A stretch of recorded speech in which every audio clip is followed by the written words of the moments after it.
Human Tour 2026 with stops across North America. Tickets are available now at brandycarlisle.com.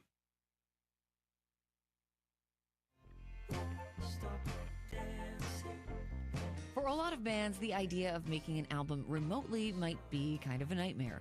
But for Canadian band Fox Warren, creating their new album 2 by sharing bits and pieces with each other online opened new creative doors for them.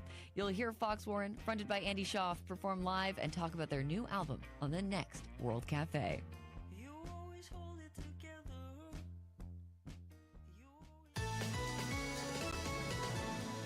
This forecast is underwritten by Blue Cross and Blue Shield of Mississippi and the MyBlue mobile app for people on the go.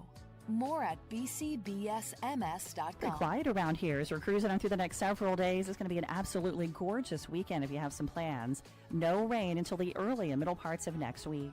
Olive Branch, you're clear for the early morning, our low into the upper 50s. Sunny and breezy Saturday, the high mid-70s, and plenty of sunshine for Sunday, the high low 70s. Around the Starkville area, clear for the early morning, a low at 50. We're pushing toward the upper 70s for the high Saturday, Sunday too, with wall-to-wall sunshine. And for the Natchez area, some patchy fog for the early morning, a low mid-50s. Increasing sun Saturday and plenty of sunshine for Sunday. Highs for the weekend, low 80s. I'm meteorologist Jennifer Naramore. This is Think Radio.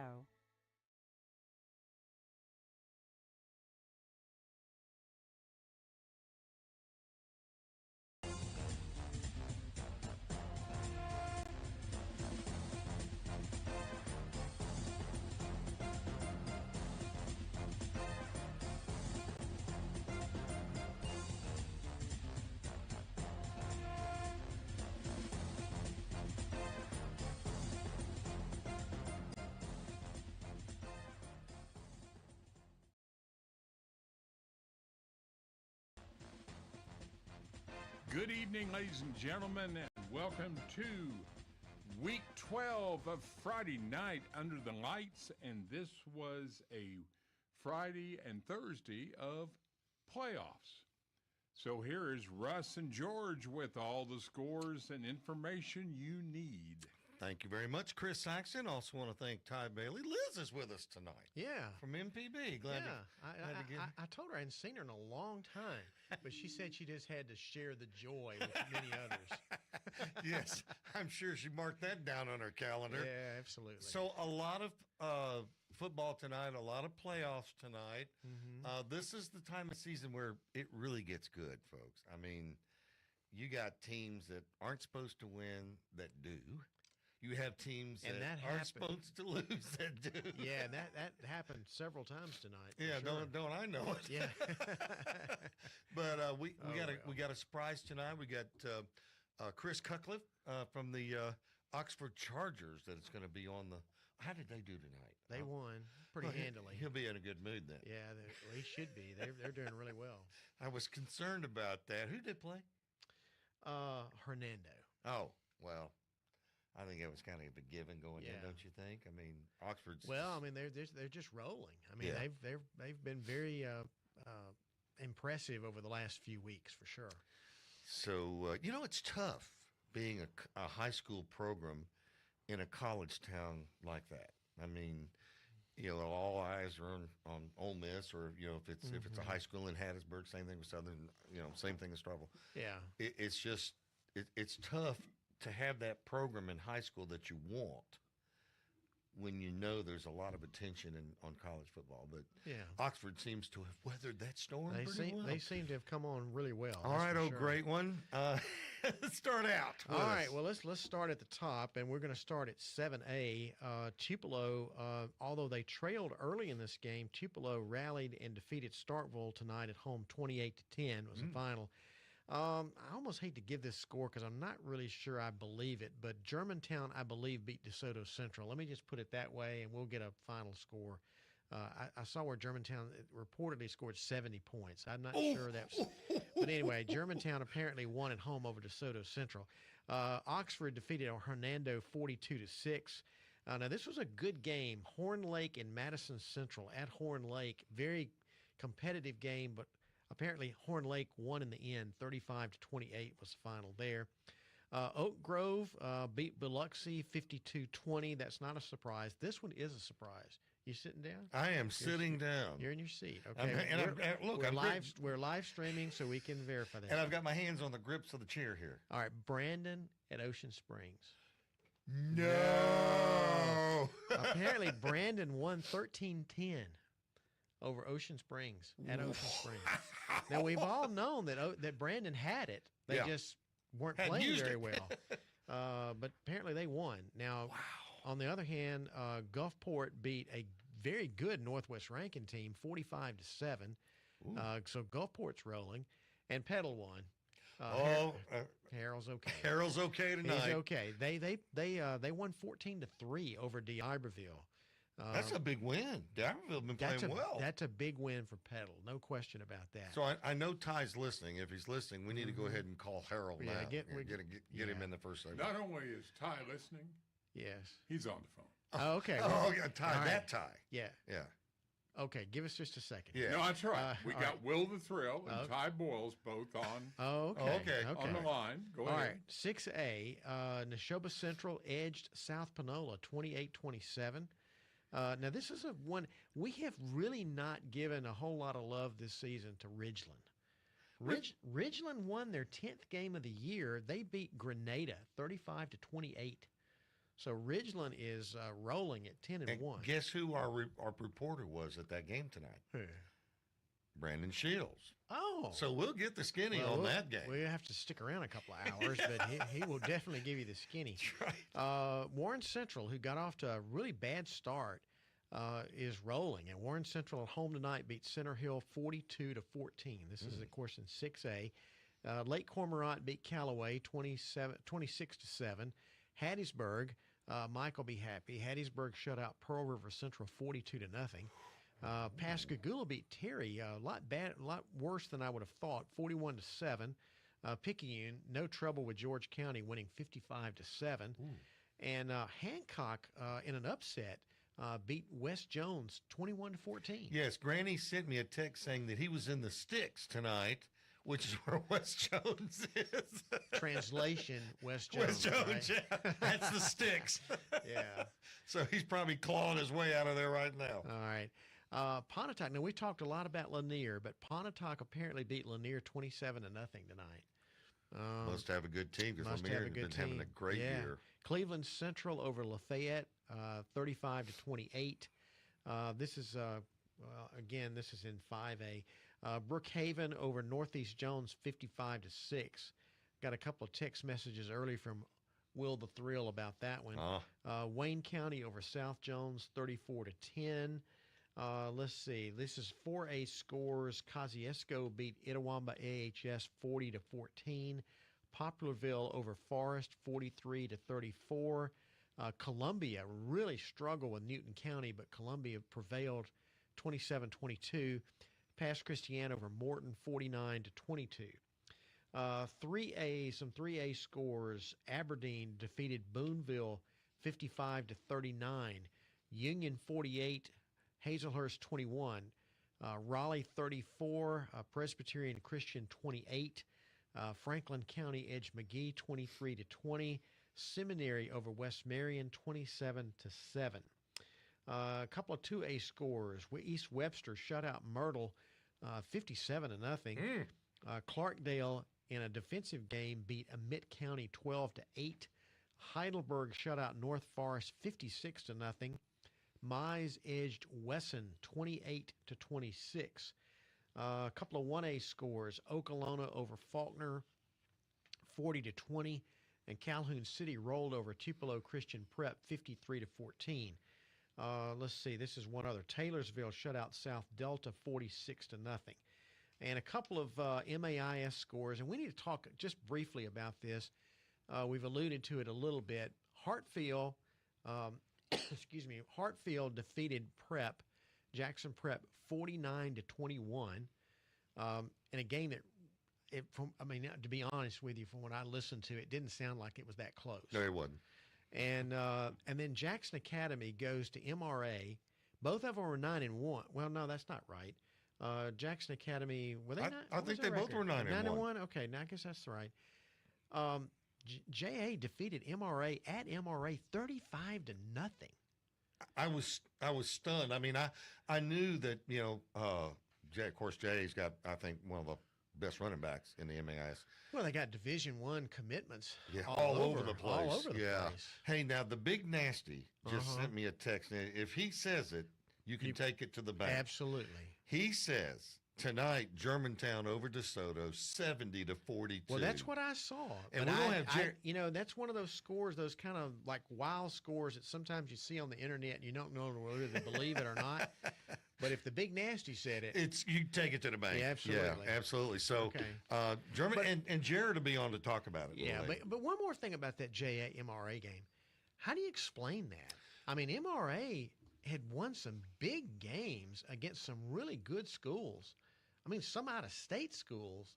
They were 9-1, and against arguably one of the toughest schedules in the state. I can explain this. Actually, Greg Flynn could explain it because he sent me the text.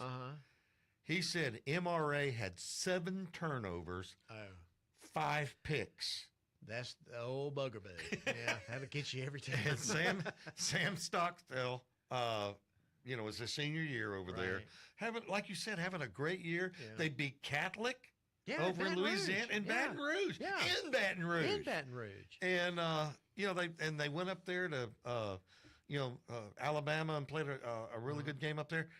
In fact, I think it was the only one they lost. I don't think they lost in Mississippi. They lost tonight in Mississippi. Well, we'll hear more about that. In fact, that Tommy Barnett's. Oh, don't you know Tommy's licking his chops. Man, unbelievable. Well, we've got some callers, but I have one more thing. I see that PCA, who moved to MHSAA, did make the playoffs, but I think you just said they lost their first game. That's right. But to go into the MHSAA your first year ever, absolutely, and at least make the playoffs. Nobody would have picked him to do that, Chris. Nobody. No.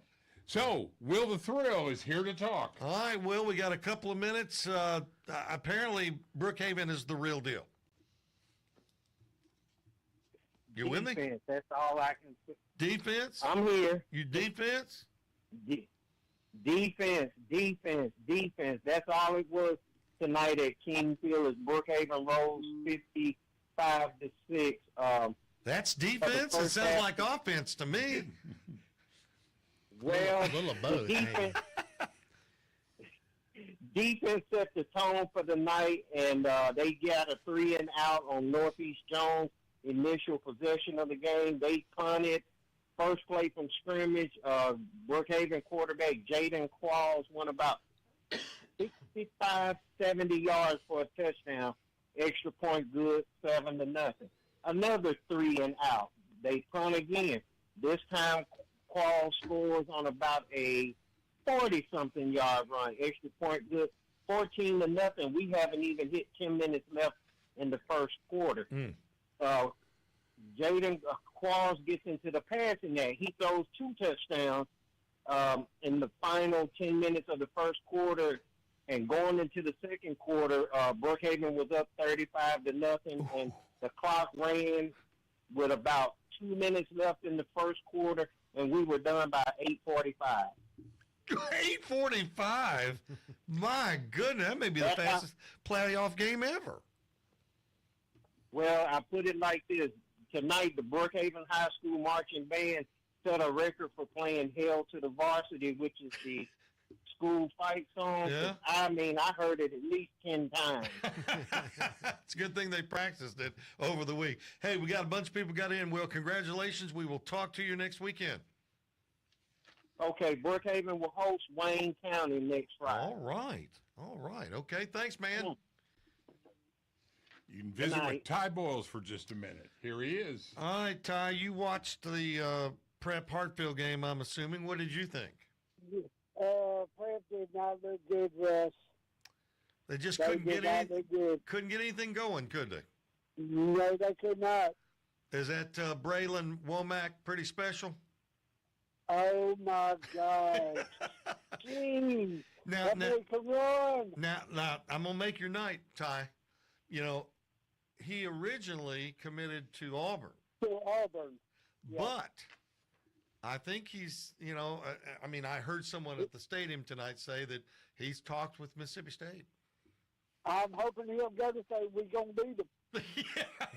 We're going to beat them. So, you don't know where he's going to wind up, but No. apparently he's not. Yeah, it was a long night. I thought Prep played hard, but they just could not get anything going. And so your Tigers from Crystal Springs took the collar. Not a win this year. No wins. But I'm happy that Hazlehurst lost in the second round of the playoffs. I don't have to go to work Monday and listen to anybody. Okay, Ty, we're going to let you go. We'll talk to you next week, my friend. Go down! Pokemon! Beat Mizzou! Thanks, Ty. We're going to step out of here and take a time out. Tonight's show being made possible by the College Savings Program of David McRae, State Treasurer here in Mississippi. And we're going to have a special guest in studio next week about that. And then the next week, we're going to have a special guest from Unclaimed Money. So it's going to be a lot of fun. And you'll have all your questions answered about the College Savings Programs next week. Or you can go to the website. All the information's on the website.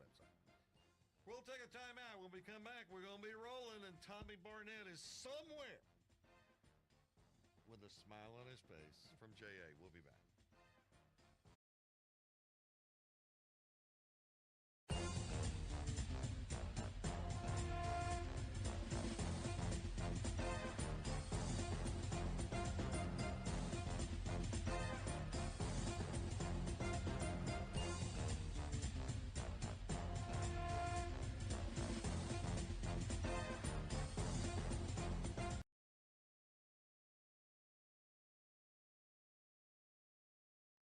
Hello, Mississippi.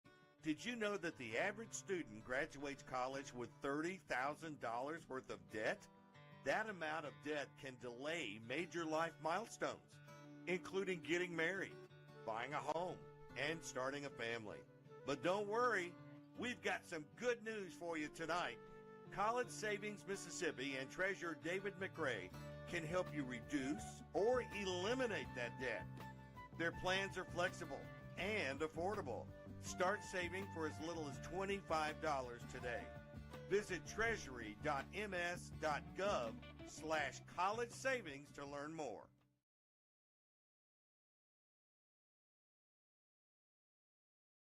If the money's yours, you should have it. That's why State Treasurer David McRae has returned a record $80 million in unclaimed money to Mississippians. And there's hundreds of millions more, maybe with your name on it. Check the list. Visit www.treasury.ms.gov and see if you have any of the unclaimed money. Each year, banks, utilities, businesses, brokers, and insurance companies turn over millions of dollars to the state because they're not sure who is entitled to the funds. Treasurer McRae has an entire unclaimed money staff waiting to take your claim and return your money. Check the list today. Treasury.ms.gov.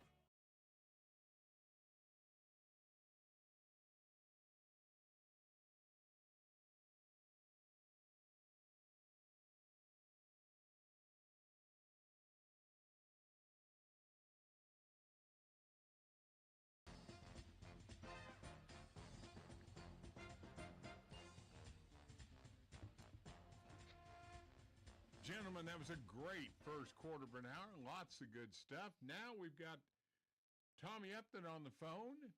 And here you go, Russ. No problems for the Maroon Tide tonight, Tommy Upton. No, bounce back game for the Tide. Rough loss last week, and Tide made up for it tonight, Russ. Tommy, do you think that last week's loss had anything to do with the way you guys came out tonight? Oh, absolutely. It was the team was on a mission. We came out, we got the ball, first kick, goes 7 plays, about 60 yards, and score. Then we execute a perfect onside kick. We get it back 2 plays later. Junior running back Zay Dennis goes 49 yards. It's 14-0 here with about 3 minutes into the game. Wow. Hancock. We got them next week. I already got them on my mind. But George County, give them credit. They went 80 yards on the next drive, and they capitalized on a 4th and 5. They throw a 45-yard touchdown pass, make it 14-7. But from there, the Tide ran away. It was running clock into the third quarter. Almost 500 yards total offense for the Tide. Zay Dennis, last I saw, he was the third leading rusher in the state, and he added to that tonight about 290 more yards, and he was out in the third quarter. So, yeah, it was a complete domination by the Tide tonight, 55-7 final score. All right, Tommy, is over the years, Picayune is they've made their living on running backs, just like this young man. But this year they've seemed to have thrown the ball a little bit, hadn't they? I mean, are they trying to balance that out? Well, yeah, I think what they're trying to do, we got some really good wide receivers who are really good in space. So started just, we just call it the stand-up throw, where you just stand up and whip it out there to one of your wide receivers and let them, especially if they're in one-on-one with a defensive back, let them try to make a play in space. So we did that twice tonight, got some big runs, and then we always have a play. We've been running it since 1843, where we'll fake the toss sweep, because we run 46 or 47 toss sweeps a game, right? And we will draw you in and then hit the tight end running down the seam. And that was a big play for night. That one ran over 60 yards. So our senior quarterback Colt Robertson, he completed 2 passes, one of them for a touchdown, a little over 100 yards. So even though 2 passes, that's really all it took tonight, was to loosen them up. And that's really what we want to do. We want to run the ball and control the game and control the clock, possess it. But we also spread you out, and we can throw it if we need to. Well, it sure does sound that way. Now, you said you had Hancock on the mind. We've talked about this. The Coast football this year has been really, really good, and I'm assuming Hancock is included in that conversation. They are. They've got a really good quarterback, Kason Canan, and he can really, really go. Russ, their defense, they struggled a bit holding the Tide. They're in our region, so we saw them earlier this year. They struggled a bit controlling the Tide, but offensively, they're as good as, I would say, any team on the coast. He's got some guys that can catch it. He's got a really, really good running back. So offensively, they are scary. It may be a 70-65 game next week. I don't know, but they're scary offensively, and they went up and beat a pretty good West Jones team tonight. You like calling those high-scoring games, though, don't you? I do. It makes it fun. I got a guy that's, he played at Picayune, and then he went on to East Mississippi, and then went on to Ole Miss, and he gets excited, and I get excited watching him get excited. Well, if he went and played at East, he didn't lose many games. No, he don't know how to lose real well, so he doesn't take it. He doesn't take it very well. All right, Tommy. Well, congratulations on the win tonight, and know that we'll want to talk to you after that Hancock game next week. Absolutely. Looking forward to it. Thanks, Russ. All right, Tommy. Thank you. Tommy Upton. We're working on getting Tommy Barnett. Okay. I was going to say about Picayune. They've been kind of up and down this year, but it looks like they're really getting it going down there. And the big shocker of the night for me when it comes to Coast football was Ocean Springs. I mean, And Jake will be calling us tonight on that. And Ainsley, I think Ainsley Brent, who, she has her segment at 11 o'clock tonight, and I'm sure that was the game she was at. So, gosh, I mean, you just never know. That's why high school coaches tell their kids, let's get into the playoffs, because a lot of teams are going home tonight that probably thought they'd be in championship games. Yeah, and I think again, we started the season and we thought very highly of Brandon. They had some really up and downs. Their coach left kind of mid-season. They've kind of regrouped, rallied the last couple of weeks, played a lot better. But I don't think anybody really expected them to go down there and beat Ocean Springs like that. But that's their kind of motif, is that. They're very hard. When they're playing well, they don't give up many points. No. And they haven't been scoring a whole lot, but they don't give up a whole lot either. Well, a guy that's probably jumping up and down right now. Not yet. I know. Red means he's on. Yeah. Yellow color other than yellow. Yellow means Ty's talking to him. You got a score you want to slide in there? I've got a couple of MAIS scores. You asked me about that. Tri-County won. They beat Columbia Academy 44-7 at home tonight. That was an MAIS 3A. And an MAIS 2A, Centerville defeated Greenville St. Joe 56-22.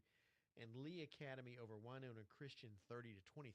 All right, let's bring Tommy Barnett in. Here he is. Hey, Tommy, I don't have to ask how you're doing.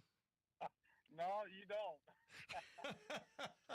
Now, Tommy, if you would have talked to 100 people today before this game, I think most of them would have told you it was going to be a very close game because of the way that these guys, these teams are just loaded. But to shut them out is just amazing. Tell me what happened. Well, really the tone was set in the first 4 plays. MRE won the toss, elected to receive, and Jay held him 3 and out. And kind of a bad punt, Jay takes over first possession midfield, throws a bomb on the first play for a touchdown. Wow. So 4 plays in at 7-0, and really it was the Jay defense tonight, Russ. Socket, it's one of those nights where he got hit hard a couple times early. Yep. Started seeing ghosts, and really, I think he actually even told a couple of our guys after the game it felt like he was playing against 15 people on defense. Well, they look like there's 15 out there. They're that big. I mean, the defense, of course, that's our bread and butter, and we're really good defensively. 6 turnovers, 4 picks, 2 fumbles. Four picks. 4 picks. 4 picks and 2 fumbles. Joseph Walker was amazing offensively. 266 yards passing. 3 touchdowns. He added another one on the ground. And really the stat of the night, we opened in a 3-man front and pretty much stayed in that the whole game. And, MR's got a good running game. Yeah. And 19 carries for 18 yards. Ooh, that is the stat of the night. Yeah, I mean, it was complete domination. And, of course, Russ, we hadn't beaten MRA since 2017. I knew it'd been a while. It was 11-game losing streak by Jay to MRA, and of those 11, I think only 2 of them were competitive. So, real big monkey off the back. Of course, as you know, you enjoy it for 24 hours, Yeah. and then you've got to focus in because you've got a team that's going for a three-peat next Saturday night. Yeah, and there's 2 words that I would share with you on that, and it's I Braylon. can guess them, yeah. Braylon Womack. Yeah, of course, the good thing is, Russ, when we played them at Hartfield earlier in the year, we played them at full capacity. Right. So they had Catchings, Womack, and Jay won that game by 3 touchdowns. I'm not saying that's what's going to happen next week, but if the defense that played tonight shows up again next week, I'm afraid it'll be a long night for Hartfield as well. There was a lot of people, Tommy, that when all the dust settled and the new players came in, blah blah blah, that picked JA to go to the championship game back in August. Was that a lot of pressure on these kids? I really don't think so, and I think that's because it's just the great leadership of David Duggan. I think he's done a great job. That one thing I've heard is that the team chemistry has been amazing this year. And of course, a lot of that, you've got great leaders and Baird Kennedy, Carter Matheson, Jack Stewart, that's such a good ball player, Darion Albert, guys that really anchored that defense. And you've got one more thing to do, and that's get a state championship. I really like Jack Stewart. I like the way he plays. Yeah, I'll call him Kamikaze Jack. He's 5'0", 185 pounds, Yeah. probably soaking wet. Yeah. But he plays like he's 230. Yeah, he does. He does. And every play, he doesn't take a play off. Yeah. Every play. Well, now give me the skinny on the championship game, when it's going to be, where it's going to be, and what time it's going to be. So I think there's 3 state championship games for Mississippi College next Saturday. Of course, the nightcap will be the 3A Division I. Of course, Hartfield against Jackson Academy, and I believe that will kick off at 7 o'clock. And of course, that'll be broadcast on MAISnetwork.org, and should be a huge crowd out at Mississippi College. I would think so. Who's the home team? I think Hartfield will be the home team due to them being the higher seed. Okay. Before I cut you loose, there's been a lot of talk this week. Of course, they're going to redistrict and everything next year, and I think that's wonderful. But the PowerPoint's still around next year. I'm not crazy about it. What is your thoughts? Well, Russ, you had to bring up something that gets my blood pressure up. And you know me, I'm pretty much cool as a cucumber. But I don't like the PowerPoints because, to me, it takes away the head-to-head. Yeah. The PowerPoints serve one purpose, and that's to break the tiebreaker.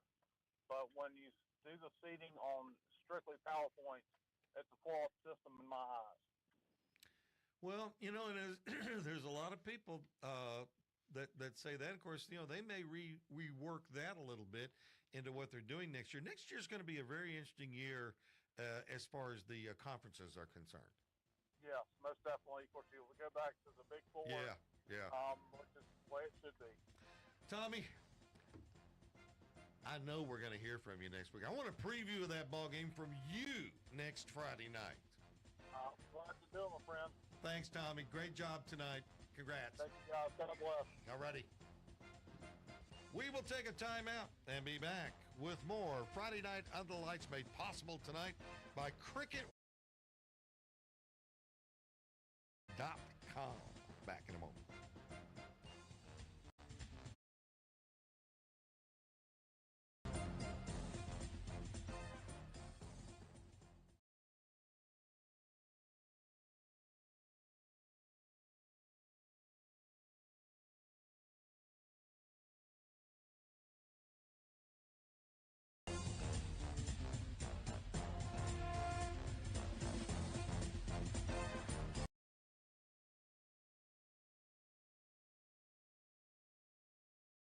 Mississippians love football, and our high schools in South Mississippi like Gulfport, Moss Point, and Ocean Springs stay connected with their students, parents, and community by live streaming events, including football through WSN Live. WSN Live provides your school with everything you need for professional and seamless live streams that are easy for students to run. And your fans can watch online from anywhere on any device.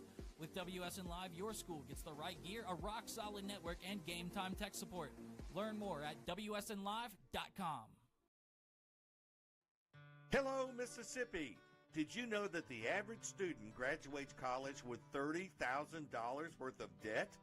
That amount of debt can delay major life milestones, including getting married, buying a home, and starting a family. But don't worry, we've got some good news for you tonight.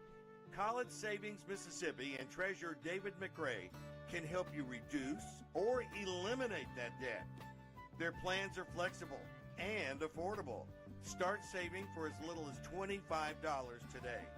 Visit treasury.ms.gov/college savings to learn more.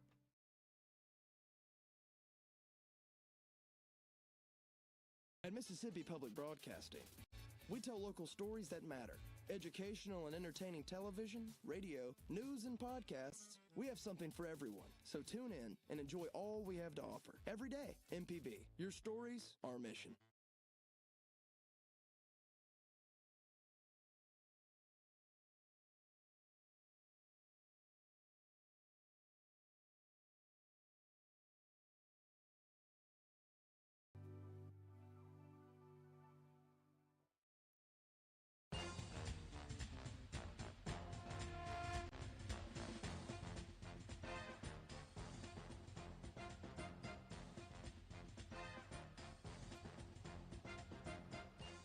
Welcome back to Friday Night Under the Lights, made possible tonight by the College Savings Program of Mississippi. And you're listening, if you're listening in your car, thanks for the ride, by the way. And Liz back with us tonight on the MPB radio stations across the state of Mississippi. And I just don't know what we'd do without MPB. And I know a lot of people think the same way during the week. Yeah, I mean, it's been a joy. You know, I guess how many years have we been working on the studio? 3 or 4 years now? Oh, yeah. In this particular studio. One, 3 years. 3 years. Okay. And it's been, I mean, we were kind of a nomad. Yeah, we kind of had worse accommodations, let's put it that way. Yeah, we have. Okay, there's some scuttlebutt around the state that Germantown's Mavericks scored 70 points tonight, and so we decided we would bring the man, the myth, the legend, Jared Schatz who does the ball games. Do we have him on? Jared, you there? Guys, what's There going he on is. tonight? Okay. I thought Chris walked away. Well, I he wasn't did, sure but he had put him Jared on. Oh, I mean, okay, when all Jared calls, Okay. you got to get him on right Okay. then. So, Is he not on? yeah, he's on. He's on. He's on. Jared, 70 points from the Mavericks tonight. Yeah, guys, the horses were riled up tonight, and if you're a lover of defensive football, your eyes were bleeding. I'll just have to put it that way. Not good, huh? Not good. 70-42 was the final score, and hats off to DeSoto Central. The Jaguars are a really scrappy bunch. They were averaging well over 300 yards a game on the ground. Two really good players back there, and Eric Perry, their quarterback, he is committed to Memphis.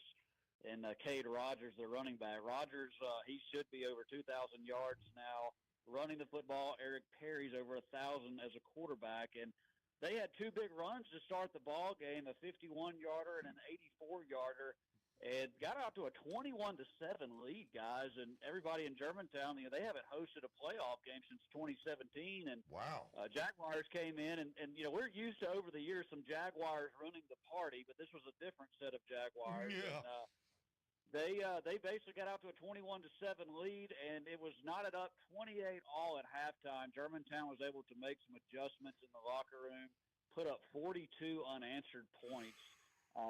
They had 205 passing yards, 472 rushing yards, so they had 677 total yards. They were dominant offensively. I mean, that's almost impossible to do in a high school game. You think about that. I mean, you think about you don't have that much time, and to get that many yards, that's pretty impressive. 472 on the ground. Yes. Good grief. By the numbers that I was given, unofficially, those are the numbers we were given, but it's probably plus or minus, 15 or 20 yards. So yeah, that's the numbers we were given. That's close enough. Yeah. If you got a hot tub tonight, you better get in it. I bet that was a long, hard game to call. Yeah, it was very interesting, a little bit of everything. They actually had a running clock the last 5 minutes, so they were able to get all those yards in the last 5 minutes. That's impossible. It's impossible.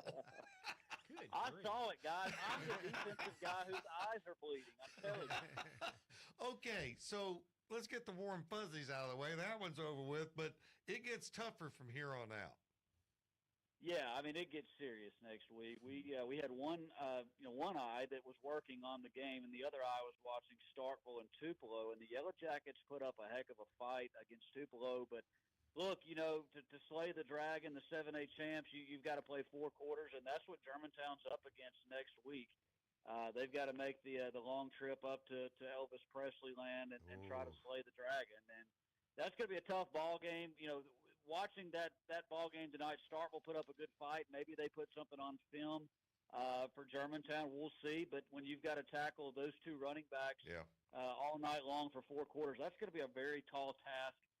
We'll see what can happen, but that one's going to be tough. A 4-quarter ball game next week. You ever call a game up there? I know you've been around all over the state. You ever do one up there? Oh, yeah. The Smurf Turf. The Smurf I don't Turf. think I've ever called a win there for the team I was calling for. It's just a tough place to go and get a win. It is. You're looking at that blue turf. It just makes you want to throw up. You've got so many things that are working against you. Well, I see you're ready for the game. Oh, man, I'm waiting on you guys. We can gas up the bus right now and go up there. Oh, man. Just do a tailgate all week long. Well, Jared, thanks. Really big thanks for showing up with us tonight. I know you're probably tired, but it means so much to us when you do call. We're excited. In a couple of weeks, you're going to handle the championship games on MPB radio. We're excited about that. And we just thank you so much for making us a part of your Friday night, and we'll make you a part of our weekend when you carry those games. You guys are great. We really appreciate it, and I want to encourage anybody that can't get in front of a TV to tune into the local MPB station anywhere in the state. We'll have a terrific crew calling all 7 classifications of the MHSAA state championship. Sounds good, Jared. Thanks so much, my friend. Thanks, guys. Have a good one. All right. Cliff Barker, I'm assuming. And, Cliff, I got your text, and I'm not surprised, the fact that you won. I am a little surprised how much you won by. Yeah, it was a surprise to us as well, and it was, Columbia passed the eye test. I mean, that was a team that fooled me on film. They had big linemen, big skill position players, those two big Buckley brothers. One is signed to play baseball at Ole Miss. The other that's a junior is committed to play baseball at Ole Miss. They had all the pieces, but, it was just a simple fact that Coach Watson and his crew had those boys ready to play, and every punch that Columbia had, Tri-County had the answer for tonight. I just got to credit good coaching and good smart athletes in the right positions because it was just another game that, if you guys go back and look at the film, you can see Columbia looked like the bigger, stronger team, and Tri-County was the dominant team on the field. Well, and of course, Tri-County's got all the tradition that goes with it. When somebody was asking me after you played Jackson Prep what I thought. In fact, you were in the studio, and I said, hey, I think you guys are going to be there in the end. You've got a lot of good athletes on the field for Tri-County this year.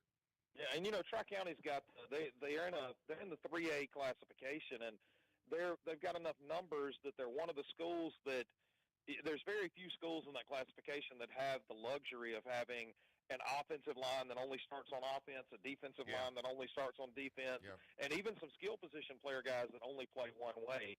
And it's such a big advantage because, you've called prep all these years. That's one of the things that puts those big four schools a step above the others is just quality depth. And when you've got a school at that level that has so many kids that only have to focus on one facet of the game, it's just such an advantage. But I want to go off subject for a second. I'm thinking about my buddy Jared you just talked to. How glad I am I only have to go to Jackson Prep next Thursday night. I do not. There is no easy way to get to Tupelo. No, and when you get there, you wonder how you got there. So man. But tell us about your ball game that's coming up at Prep. Yeah, so tonight I don't know if you've talked to anybody about Leak so far, No. but or talked to Philip, but Leak kind of had a tough first quarter from what we've heard. Washington jumped out to a 14-0 lead. Then Leak came back, tied it up 14-14. It was still a relatively tight game at halftime, but Leak ran away with it in the second half. I think final score was 63-28. I think they had a pick six right at the end of the game to really seal it. But I haven't seen anything statistically wise as to what Wilcox did or what anybody did, but I'm sure he had some passing touchdowns. He did. Oh, yeah. But it to me sets up for the matchup everybody expected in 3A Division I. And my partner Spence Shepard and I were talking tonight at the conclusion of our ball game that even though we handled business the first time we played them, even though we blew them out, how hard it is to beat a quality team twice in 1 year. Don't I know it? And we kind of went, the night we beat them, we kind of went contrarian. We passed the ball twice. We were 1 of 2 for 19 yards passing. We basically lined up in a wildcat and ran over them all night long. Will we be able to do that twice in a row? Who knows? But the good news is, since that game, Cooper Johnson has looked so solid throwing the ball. And in fact, tonight that was the difference in this game against Columbia. Columbia, with those big, strong guys they had, was really able to slow down the run game in that heavy, unbalanced kind of wildcat set. It's not a true wildcat because the starting quarterback is running quarterback still, but he's an athlete, But Tri-County ended up spreading the field and ended up throwing some long balls down the field and passing for a good number of yards tonight, and just showed that the Rebels can get it done in any style that needs to be taken up for that particular opponent that night. If they need to pound the ball, they can pound the ball. If they need to spread the field to get that numbers advantage, they can do that as well. Well, I'll tell you what, if I was a sportscaster in the Central Mississippi area tomorrow, my lead story would be a forward pass was thrown in Tri-County's game last night. Yeah, well, it's as I said, that was only since the Leak game was the only one like that. That's why I called it contrarian. It was really like a totally different football team the night we played Leak, because we've thrown the ball around the field pretty much the whole season except for that one night. So I think it's going to be a good matchup. I think it's going to end up. I don't think the result will be like the first game. I really don't. I don't either. Coach Pickens, he knows what he's doing over there at Leak, he's going to have those boys ready to go that second time. And, you know, I can remember back in my days of coaching, my last year of coaching at Tri-County, we went over to Canton in the regular season and got beat either 42-0 or 42-7, and then came back in the semifinals and put that same Canton team out of the playoffs. So it can happen. It can happen. It can and happen. that could easily happen with Tri-County and Leak in that state championship. It is Thursday night at 7 o'clock. And I think that'll be a marquee matchup, and I'm really curious to see how it goes. I'm excited about it. All right, Cliff, we'll talk to you next Friday about that ball game. Good luck, and have a good weekend, my friend. All right, thanks, guys. All righty. All right, we got Harold, who he's not on yet. He hadn't gone red yet. He's still in the yellow mode. He and Ty must be he's orange, so he's on. Oh, he's on. Okay. There you go. Here's Harold. We're a little colorblind. Yeah, Sorry, that's orange, not yellow. All right. Harold joins us now. Pedal Panthers win. Yep, we win, guys, I'll tell you. But what was the main doings in this ball game tonight was the word defense. Seems to be a reoccurring theme tonight with teams. Yep, defense was the main thing. All right, I'm gonna hold you over during this break because we just got you. And don't go anywhere. We're gonna take a time out, and you're listening and watching to Friday Night Under the Lights on FNUTL.com or your Apple television or what is it, Roku, Fire Stick, all that stuff. We're everywhere, and thanks to MPB, we cover the state while you're in your car. We'll take a time out. Tonight's show made possible by Malone Roofing. They're more than just roofers. They're a part of your community.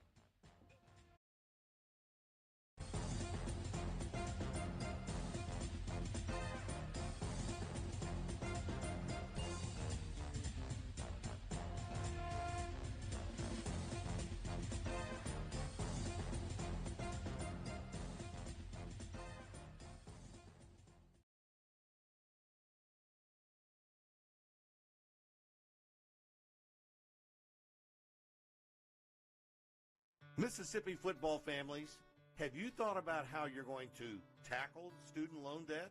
Don't do it on your own. Pass the ball to State Treasurer David McRae and his College Savings Mississippi team today. With College Savings Mississippi, you can lock in today's tuition rate, prepay college, and avoid student loan debt altogether. Don't let your finances get sacked because you didn't invest in your child's education. Visit treasury.ms.gov/college savings to learn more today.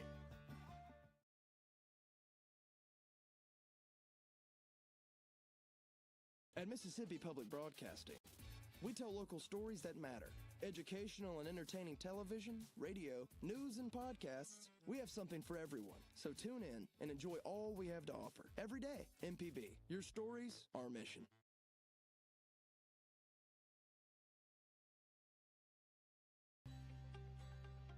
Commercial roofing, reliable and durable solutions for your business. Residential roofing, protecting your home with quality craftsmanship. Metal walls, custom designs for a modern look. Emergency services, rapid response to protect your property. After a recent hailstorm, I needed a total roof replacement. I chose Malone Roofing for the job, and my new roof looks great. Contact us today for a free inspection.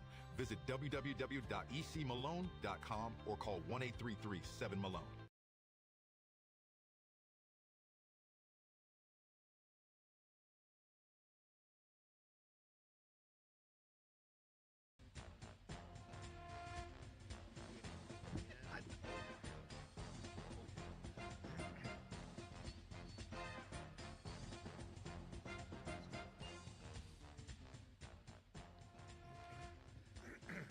So we're back, and Harold is right there for you to continue your conversation. Well, you know, Harold, the big news of the night for you and the Pedal Panthers is that Ocean Springs is not going to be your nemesis this year.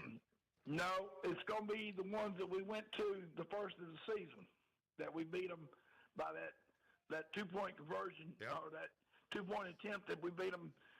It's going to be Gulfport, which Gulfport, you know, is a good ball club, guys. Yeah, but aren't they going to have to come to Pedal? From what we're hearing, I think we go to Gulfport next week. Ooh, Okay, they're playing really good football. Let's talk about tonight. I mean, obviously this Panther team, a little bit of a roller coaster this year, Harold, but in the last several weeks has pulled it all together and got it going. Yeah, they have. They have really done it. I mean, last week we lose to a good Northwest Rankin team, which, Russ, everybody said Northwest Rankin was picked to win it all this year. Yeah. And they go down and they get beat by that Gulfport team. And then, with what's going on with Brandon and Oak Grove next week, it's really going to be interesting for this the 7A part of the bracket, because from what I'm hearing, we beat Gulfport. If Brandon wants to beat Oak Grove, Brandon would come to us. But I don't know how that scenario is going to be if it's Oak Grove. If Oak Grove will come to us or what, I don't know how that's going to work. Well, that is all for the magic makers that put that schedule together. But tonight, this is a Petal Panther team that has some D1 kids all over the field. Yeah, and I'm going to tell you something, too. Like I told you, the defense played their hearts out tonight. The thing about it was that first fourth down play that D'Iberville gets down. They're on about the 2 or 3 yard line, 4th and 1, and they're going to go for it. And Petal holds them. They hold them on that play right there. And then Petal goes down and goes up 7-0. And then from there on, it was just like a defensive battle till Petal scores the last one when they win it 14-3. So it was interesting to really to see those kids come out and play good football. And that good staff that we got out there with Robert Knight and all of them is fantastic. But I tell you, to be in the atmosphere where we are right now, it's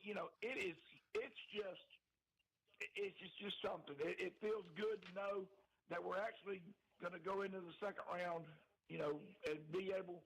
And I don't know, like I said, I don't know if it's going to be here or if it's going to be down there, Russ. I don't really know everybody was talking it would be down on the coast next week. So all right, well, we got your stereophonic compadre Jake Wimberly on the other line, and he'll tell us a little bit about that Ocean Springs game. But big win for Petal tonight. And I'm gonna tell my compadre from Brandon too. Hey, that was something for them to really, and I mean this seriously, to go down and beat Ocean Springs. Yep.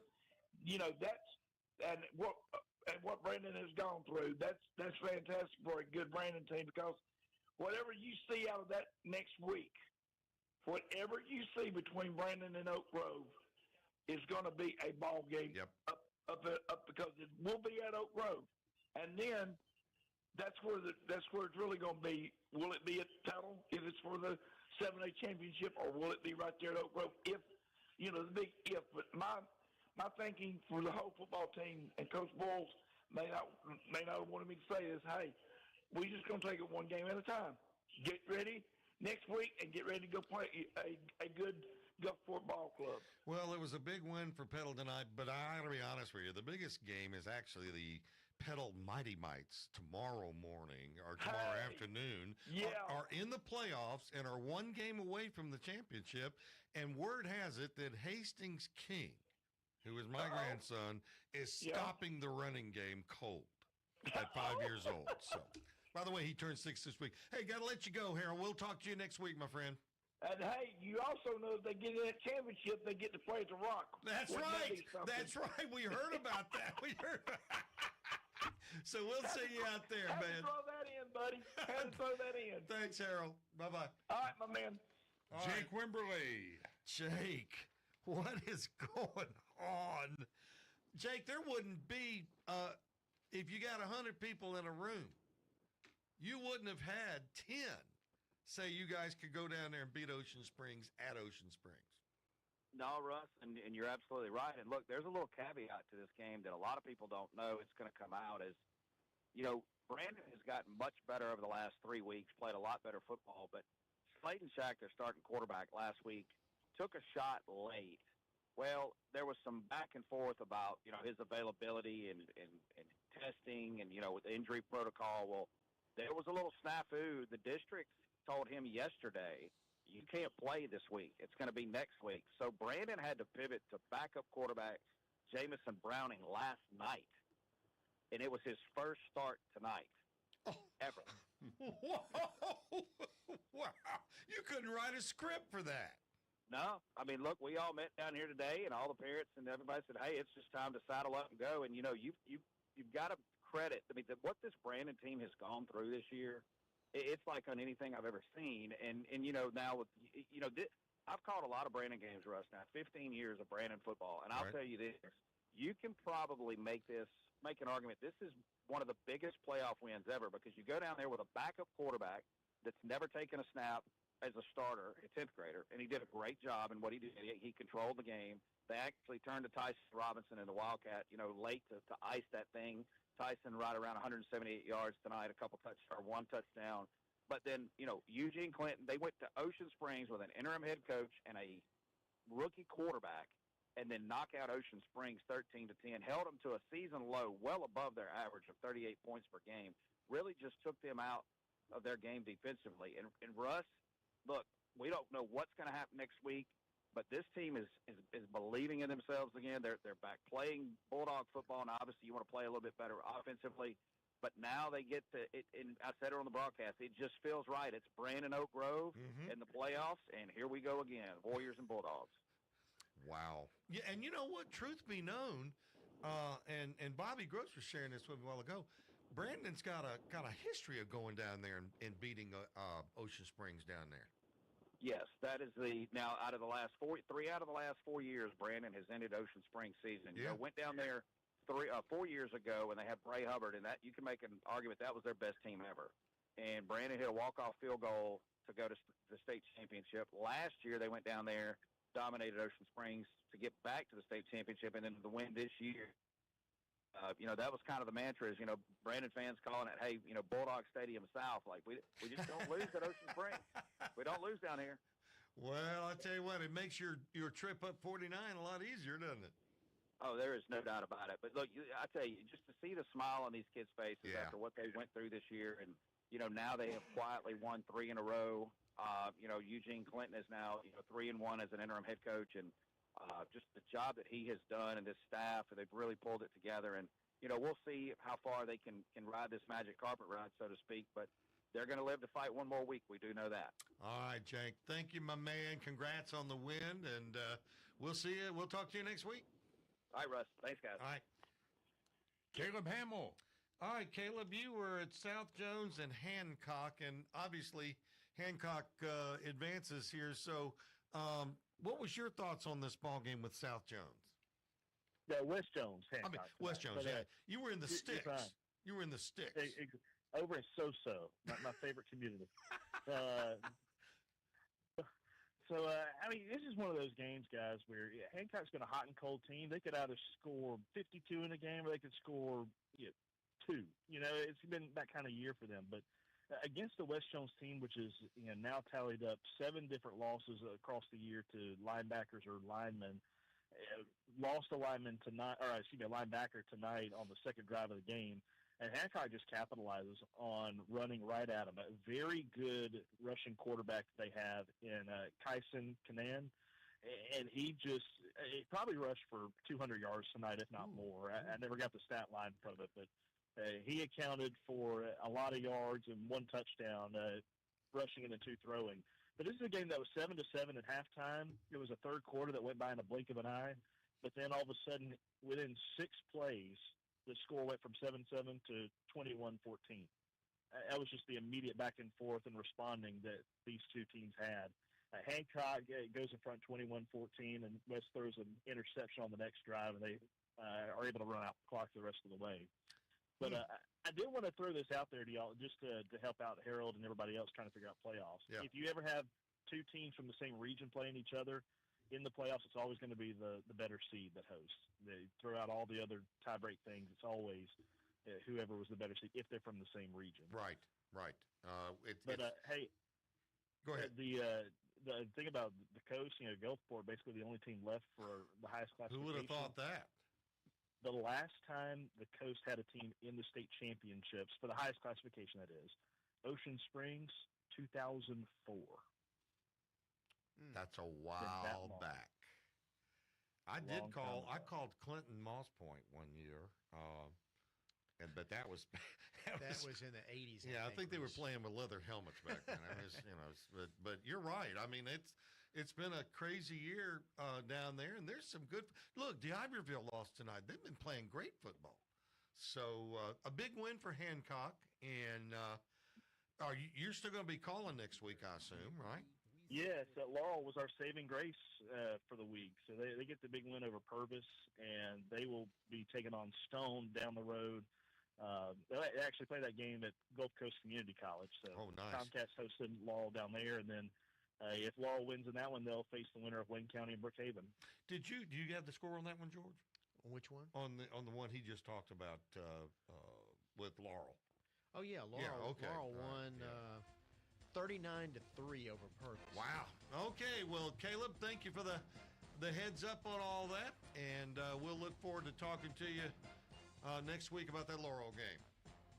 Sounds good, guys. Y'all have a good one. You too, man. Enjoy the weekend. We are going to duck out of here. The fastest 2 hours in sports, and nobody more excited about it than Liz. We'll be back. This forecast is underwritten by Blue Cross and Blue Shield.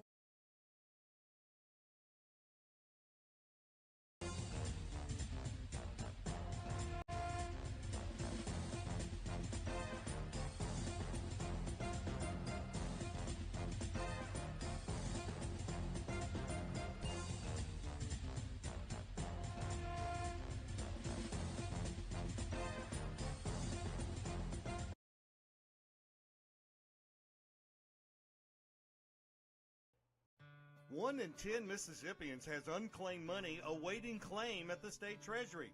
There's literally hundreds of millions of dollars waiting to be united with the rightful owner. At www.treasury.ms.gov to search, you'll see your name and stake your claim by following these instructions.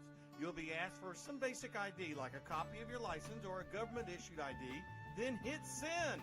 Treasurer David McRae has a dedicated unclaimed money team awaiting your claim, ready to return your money.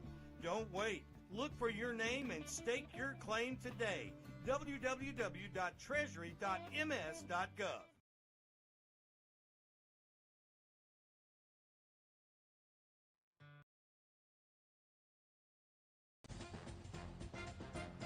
Welcome back to Friday Night Under the Lights, made possible tonight by Cricket Wireless. And glad to have all the folks listening tonight across the state. If you're driving home, please be careful, buckle up.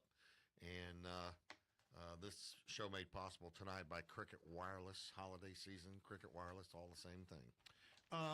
Let's go through all the scores. Mike Peterson did make it on with Hattiesburg, and we'll be getting him. And then Coach Chris Cutcliffe going to join us from Oxford tonight on the scoreboard show. All right, I'll go as quickly as I can. 7A scores tonight. Tupelo defeats Starkville 28-10. Germantown a big winner over DeSoto Central 70-42. It was Oxford 42, Hernando 6. Horn Lake over Madison Central 35-28. Oak Grove beat Biloxi 52-20. Brandon edged Ocean Springs in a surprise for sure, 13-10. It was Gulfport over Northwest Rankin 45-7, and Petal beat D'Iberville 14-3. Moving to 6A, Neshoba Central edged South Panola 28-27 was the final. Ridgeland 35, Grenada 28. Warren Central over Center Hill 42-14. Lake Cormorant 26, Callaway 7. Hattiesburg shut out Pearl River Central 42-0. Pascagoula over Terry 41-7. It was Picayune 55, George County 7. Hancock 21, West Jones 14. In 5A, West Point no trouble with Vicksburg winning 42-19. Pontotoc shut out Lanier 27-0. Cleveland Central beat Lafayette 35-28. Holmes County Central beat New Hope 36-28, and Brookhaven over Northeast Jones 55-6. Some more 5A West, Wayne County 34, South Jones 10. Stone over Summerall 35-7. Laurel 39, Purvis 3. In 4A, Kosciuszko over Itawamba AHS 40-14 was the final there. Macomb edged Leake Central 41-40. Poplarville over Forest 43-34. Columbia 27. Newton County 22. Pass Christiana over Morton 49-22. 3A, a couple of scores. Aberdeen over Boonville 58-39. Union over Hazelhurst 48-21. Raleigh beat Presbyterian Christian 34-28. Franklin County edged McGee 23-20. Seminary over West Marion 21-7. In 2A, this is Kemper County over Water Valley 38-14. East Webster shut out Myrtle 57-0. Clarkdale over Mitt County 12-8. And Heidelberg shut out North Forest 56-0. Mize over Weston 28-26. Let me give you a couple of 1A scores. I know we got some callers we got to get to. Okolona over Faulkner 40-20. Calhoun City beat Tupelo Christian Prep 53-14. And Nanawaya beat Lumberton 42-28. All right, thank you, George. Want the coach? Okay. Yeah, let's tell you what got Coach Chris Cutcliffe up at Oxford High School, and Coach, I'm glad you're in a good mood. Well, it's always tough to talk to a coach if they've lost a ball game, but that wasn't your situation tonight. Yeah, no, I agree. I'm glad we came out on the right side of it too. Coach, you've really built a program up there at Oxford that you just expect to win, don't you? Well, we have a great school and a great community that supports everything we do, and we're blessed with a great coaching staff. And so, I think our guys definitely expect to win when they take the field. We were mentioning this at the beginning of the show tonight, how difficult it is sometimes for high school programs like yours that are in a town that has a major college like yours, in Starkville and Hansburg, same thing, that they have those major colleges to establish yourself as one of the high school powers. Have you seen that struggle over the years? Well, I think that there's a lot of good things that come with it. The partnership that our school district has with the university is outstanding. It shows up in a lot of different areas. We're able on our coaching staff to have several Ole Miss students who are in the School of Education at Ole Miss that volunteer and work with us. We get so many resources out of that. I think the flip side is tonight was the last basketball game ever at the Tad Pad, so that probably hurts a crowd. We had a good crowd, but you compete a little bit. You're never the biggest show in town, but Right. Also at the same time we get a lot of great things out of that partnership. Talk to me about your football team this year. Of course, everybody's goal is to win the state championship, but not everybody can always make it every year. Tell me about your team this year. Yeah, we actually talk about that a lot, that everybody in 7A football, there's 24 teams in August that are going to tell you their goal is to win a state championship. So, that really doesn't mean a whole lot to say that. It's really about what you do day in, day out, and it's about building momentum to play your best when it matters the most at the end of the year. And so that's what we've been striving to do all year is to really try to peak at the right time and play our best football in the month of November. A lot of people may not remember or realize who your dad is, and he's pretty good football coach too, isn't he? Yeah, no doubt. Where did you get your desire to coach? I've always wanted to coach, honestly, as long as I can remember. My dad started out as a high school coach, and then was at the University of Tennessee. So I was born in Knoxville. My mom was an elementary school teacher. And so for me, seeing, I have a lot of great memories from both of them, but the impact that they made on young people, my mom on her students and my dad on his players, and the relationships that they formed, that was something that was special to me as a kid. And that was something I always wanted to do. Well, it's been a while since I've seen you. In fact, the last time I saw you, I was doing a TV game up there, and I was just amazed at Oxford High School. I mean, just the facilities and everything is just top notch. Well, we definitely are blessed, with great resources, like I said, and we have, we've making some updates at our football stadium right now and done some things, and I think have a great atmosphere. I think our students really have a great time. when you start looking at a high school football game on Friday night with the football team, the band, cheer, dance, ROTC, just the number of kids who are involved and what it does for the community, it's a pretty special thing. Well, I'll be up there this month, actually, for a basketball tournament, so hopefully I can see you up there. But we wish you well next week. Who do you got coming up? We have Horn Lake next week. Okay. Well, thank you I know you got a long day today, but to come on our show tonight, go statewide, let a lot of folks know who you are and what you're doing up there. You got those Oxford Chargers in a good position right now. Well, thank you. I appreciate you having me on. All right, Chris. Thanks so much, man. Thank you. Let's go to Mike Peterson. Here he is. Mike, when we talked during the summer, we didn't talk about being in this position tonight. No, we did not. We was talking about a brand new coaching staff. Yep. And let me tell you, this coaching staff has put it all together. We are on a 8-game winning streak tonight. Won our first round playoff game against Pearl River Central by final score of 42-0, which was not surprised that we won the margin that we won by, especially had three starters out tonight, 2 on offense and 1 on defense. But we got a 3 and out early, but they punted the Pearl River Central punted the ball down it on our own 10-yard line, had 90 yards to go. But 4 plays later, we was in the end zone, up 7-0, and a lot of our backups filled in for our starters tonight. People like Joshua Marshall and Bryson Barnes and Tony Scott, they just came in, knew what they had to do, and got the job done. Well, the fact that you won really didn't surprise me. The fact that you won that big kind of did. It sounds like your offense is rolling, and it has been like for the past 4 weeks. It has. It really started clicking after we played, I think it was Meridian, and then we had the open date, kind of concerned when everything's rolling. Then you have to sit out for a week, but it continued and playing very well right now, and have a big one against another hot team, probably the hottest 6A team in the state besides us in Pascagoula. And, they're tradition rich, and this is really some of the best football they've played in the last couple of years.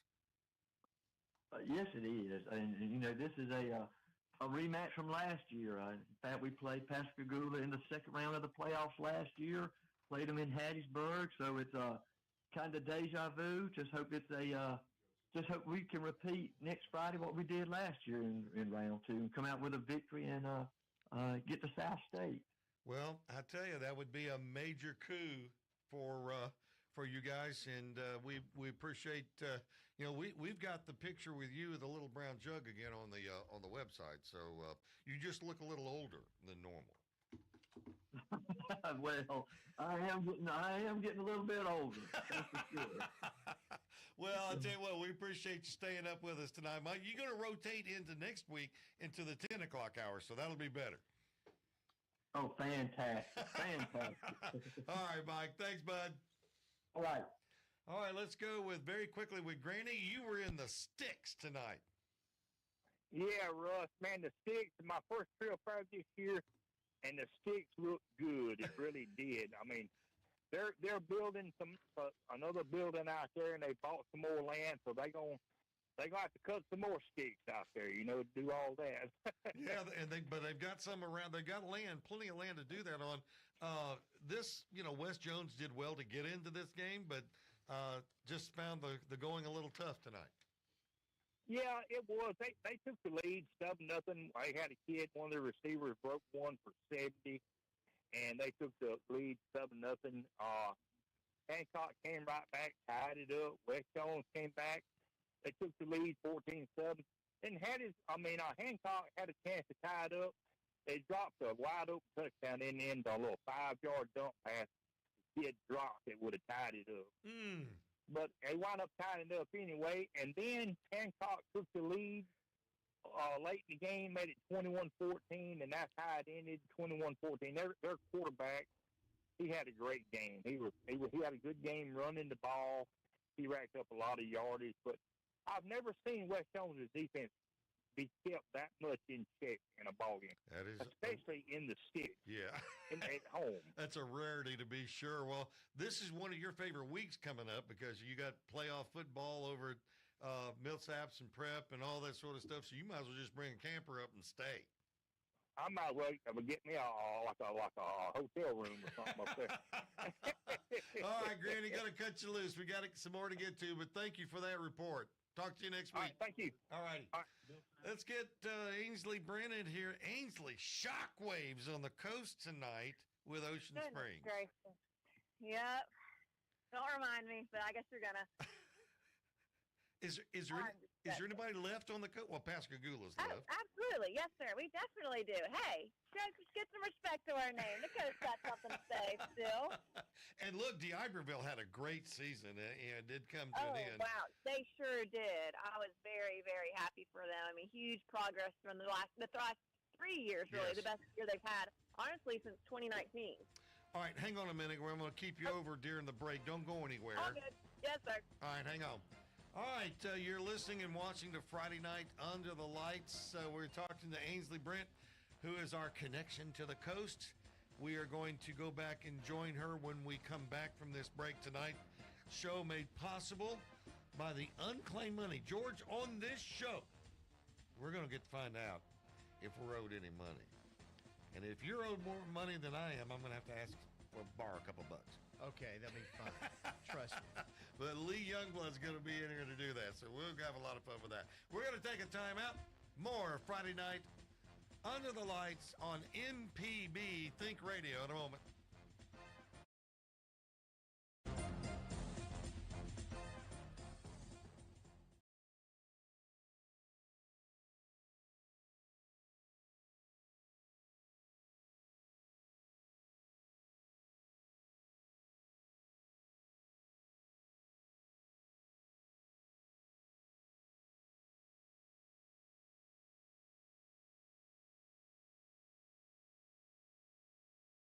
Trusted by homeowners and businesses across the Southeast. Commercial roofing, reliable and durable solutions for your business. Residential roofing, protecting your home with quality craftsmanship. Metal walls, custom designs for a modern look. Emergency services, rapid response to protect your property. After a recent hailstorm, I needed a total roof replacement. I chose Malone Roofing for the job. They delivered top-notch service, and my new roof looks great. We started looking for roofers when we realized that we had leaks throughout our facilities in our district. What stood out to me about Malone Roofing was great customer service, a fine finished project, and great follow-up. I would definitely work with Malone Roofing again.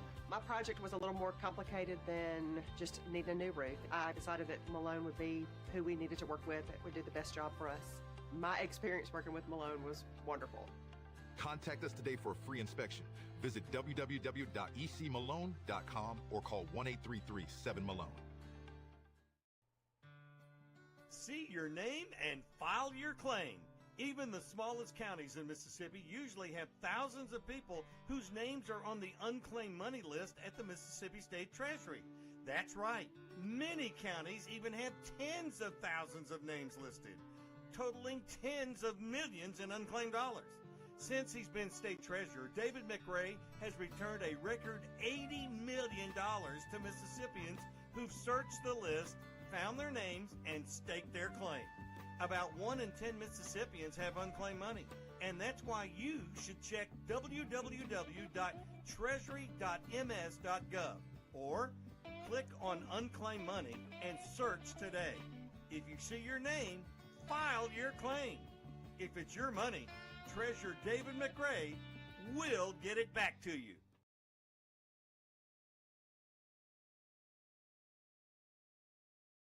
Mississippians love football, and our high schools in South Mississippi like Gulfport, Moss Point, and Ocean Springs stay connected with their students, parents, and community by live streaming events, including football.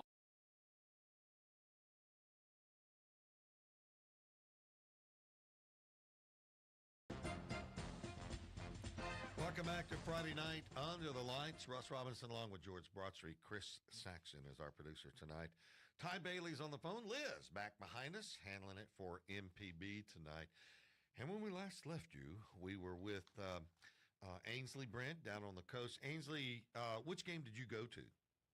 So I was at the defensive kickers duel of Ocean Springs, Brandon. It was a defensive game.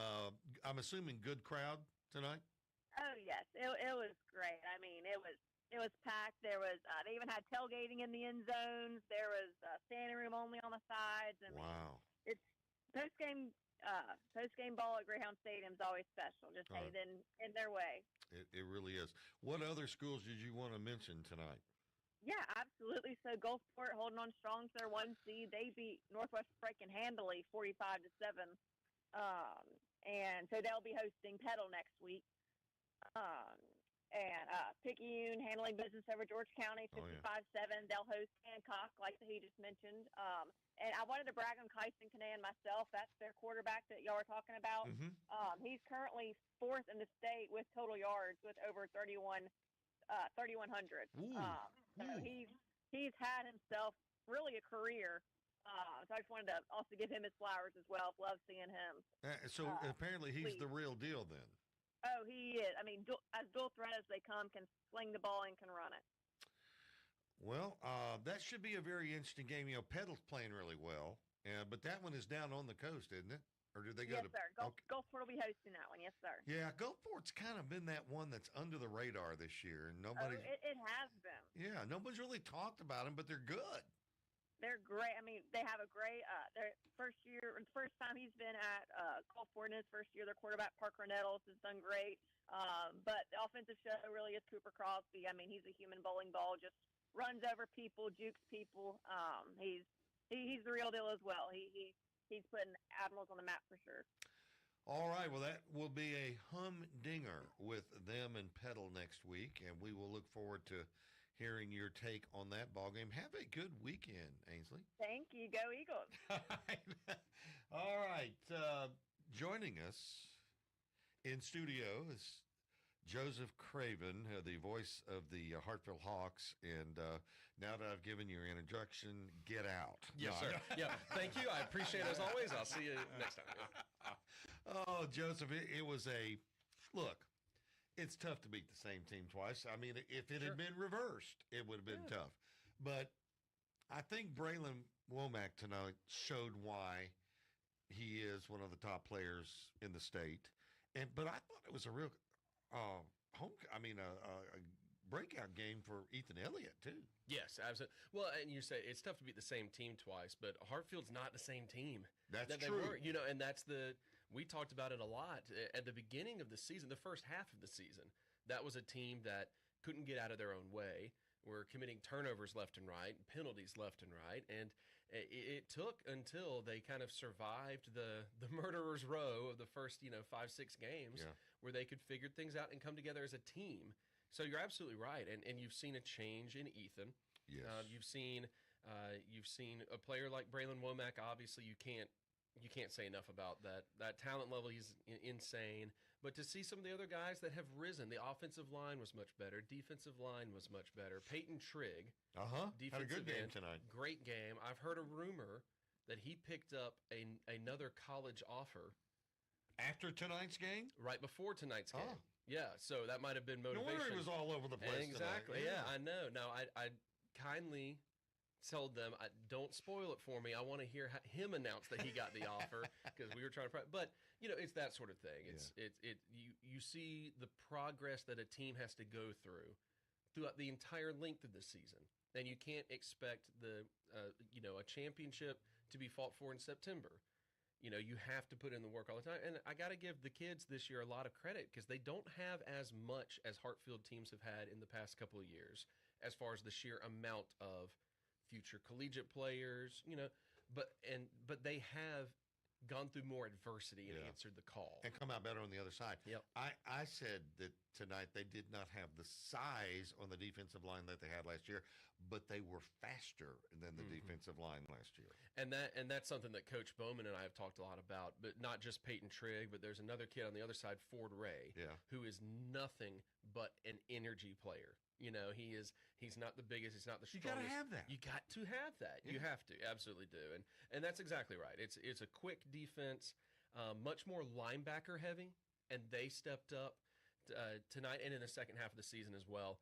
And yeah, I mean, it's just it's a testament to the fact that you have to have a team that buys into the progress and the process, or else you go through a 1-5 start to the year. But and flame out, and you never come out, and you never grow from it. But you didn't. You were 5-5 coming in. This is why they play the games. Right. Okay. All the warm fuzzies out of the way. You got us out of the way. So next week you're playing a JA team that dismantled one of the best MRA teams that I've seen. Are you sure it's a JA team or is it a Tennessee Volunteers team? Is who they have to. That's well, you got part of the Tennessee program. That's the problem. Oh. Goodness, no, that's a terrifying defense. Yeah, and Hartfield coaches have told me before. Offensive coordinator Pat Toller's told me this, that he believes that Coach Duggan at JA is the best defensive coach in the state of Mississippi. Wow, and he just holds him in very high regard as to what he builds with the team, and you could see that. Again, talking about the process and how teams grow, JA. Went up against MRA and did not look like the team that they were tonight against MRA. You know, in the regular season, they didn't look the same as tonight as well. So it's a terrifying JA squad. It just is. That defense looks unbeatable, and you have to play a perfect game for it. And I'm very glad that I am a broadcaster, not a coach. It's a lot safer. Trust me. Where we were tonight was a lot safer where they were down there. That's the truth. Hey, man, we appreciate you coming in tonight. We got to get going, but you know, and congratulations. You know, you give it when it's due, and so I'm giving it because it's due. Now get out. No, yes, sir. Yes, sir. Well, no, but on a serious note, you know, I've had a lot of great. You're going to hate me for saying it, but I've had a lot of great role models and people I can emulate throughout, you know, and I appreciate you always being kind to pour into me over the years of this as well, and really helping to undo a lot of the work that my brother Anthony Craven did as a role model for me as well as a fellow broadcaster. I knew him as well. Yeah, thank you for that, Joseph. Right, yeah. Good luck next week. Thank you, sir. And we'll want to have you back Friday to preview that game. Sounds good. All right. All right, let's get Philip Palmertree on the line, who handles Leak Academy. And from what we heard, Philip, you had a rough go in the early part of that ball game, but Wilcox got it going in the second half. Yeah, Washington School, good-looking team, big up front on both sides of the ball, and they played well early. It was a 7-point game 3 minutes into the third quarter. And then, in fact, it looked kind of bleak. George Wilcox threw his only interception of the night, and Washington seemed like they had the momentum. And then the very first play, they throw an interception, and Leak's got it at their 42-yard line or so, and score in one play, deep pass up the side, and then they just left Washington behind from there and win 63-28, but that was a hard-fought 35-point win if there ever was one. Well, that really sets up the game that everybody has been talking about, and Wilcox gets another crack at the Tri-County Rebels. Yeah, looking forward to that. Of course, we played them in late October down in Florida, and they really put it to Leak. Leak came out of that game feeling like they left a lot of plays, a lot of points out there on the field, just things off their fingertips, and felt like they certainly didn't play their best game that night. So I know Coach Pickens and that group of Rebels from Madden are looking forward to another shot at a really good Tri-County team, and that'll be fun next Thursday night. All right, so that just for the folks that are listening who may want to just go in and catch a really good ball game, when and where is that one going to be played? Okay, that is Thursday night, 7 o'clock. Now, Cliff Barker was on early. He was talking about going to Jackson Prep. I thought it was at JA all the time, so one of us is wrong. We both better check our. I would check it. You want to be at the right stadium. That. That's right. I found that really helps broadcasting a lot. Yeah, some guys call it from their living room. I've never really bought into that deal. So, but yes. 7 o'clock in Tri-County and Leak for the MAIS 3A crown. Of course, Leak made it to the 5A championship last year, lost to Park Lane, and of course Tri-County's won the last two in 4A, and I think 3 out of the last 4. So it should be a really humdinger of a ball game. All right, I agree with you. Thanks, Philip. Thanks for staying up with us tonight. You'll rotate to the 9 o'clock hour the 10 o'clock hour next week, so that'll be good. Oh boy, and I'll have it'll be 24 hours after the game. Yeah, so you'll have your speech all written out. That's right. I'll have a script. Philip, have a great weekend, my friend. Thanks, y'all too. Appreciate you. All righty. Well, we coming up close to the Crazy Eights made possible tonight by Cricket Wireless. Now we got Crazy Eights coming out of our ears tonight. J.C. Fox covered 2 games. Barry Caston covered 8 games. No, I don't know. It was a bunch of games. They're both going to be calling in, and boy, I tell you what, this 8-man thing, going crazy with all that offense. So we'll get their skinny on that and find out who's playing in the championship games coming. And I'm with him. I've heard JA. I've heard Prep. I don't think it's over at Prep. That's right. And it's not a Prep. It's at either JA or Mississippi College. That's what I thought. Yeah. I think that's right. Okay. So check them out. Dr. Dave will have the playoff brackets on the Friday night underthelights.com website. Check it out. We'll be back in just a moment.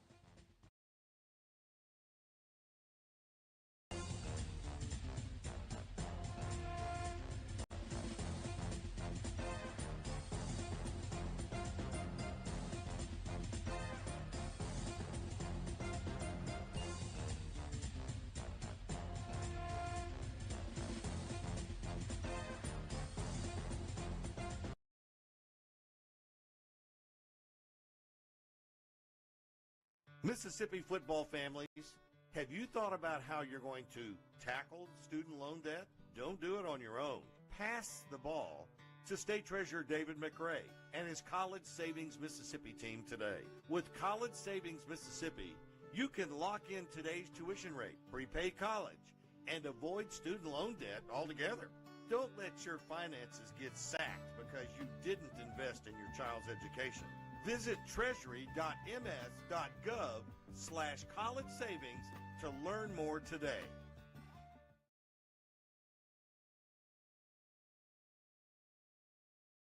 At Mississippi Public Broadcasting, we tell local stories that matter. Educational and entertaining television, radio, news, and podcasts. We have something for everyone. So tune in and enjoy all we have to offer. Every day, MPB. Your stories, our mission.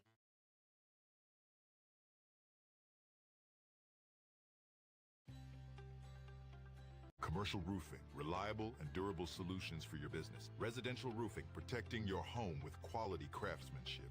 Metal walls, custom designs for a modern look. Emergency services, rapid response to protect your property. After a recent hailstorm, I needed a total roof replacement. I chose Malone Roofing for the job, and my new roof looks great. Contact us today for a free inspection. Visit www.ecmalone.com or call 1-833-7Malone.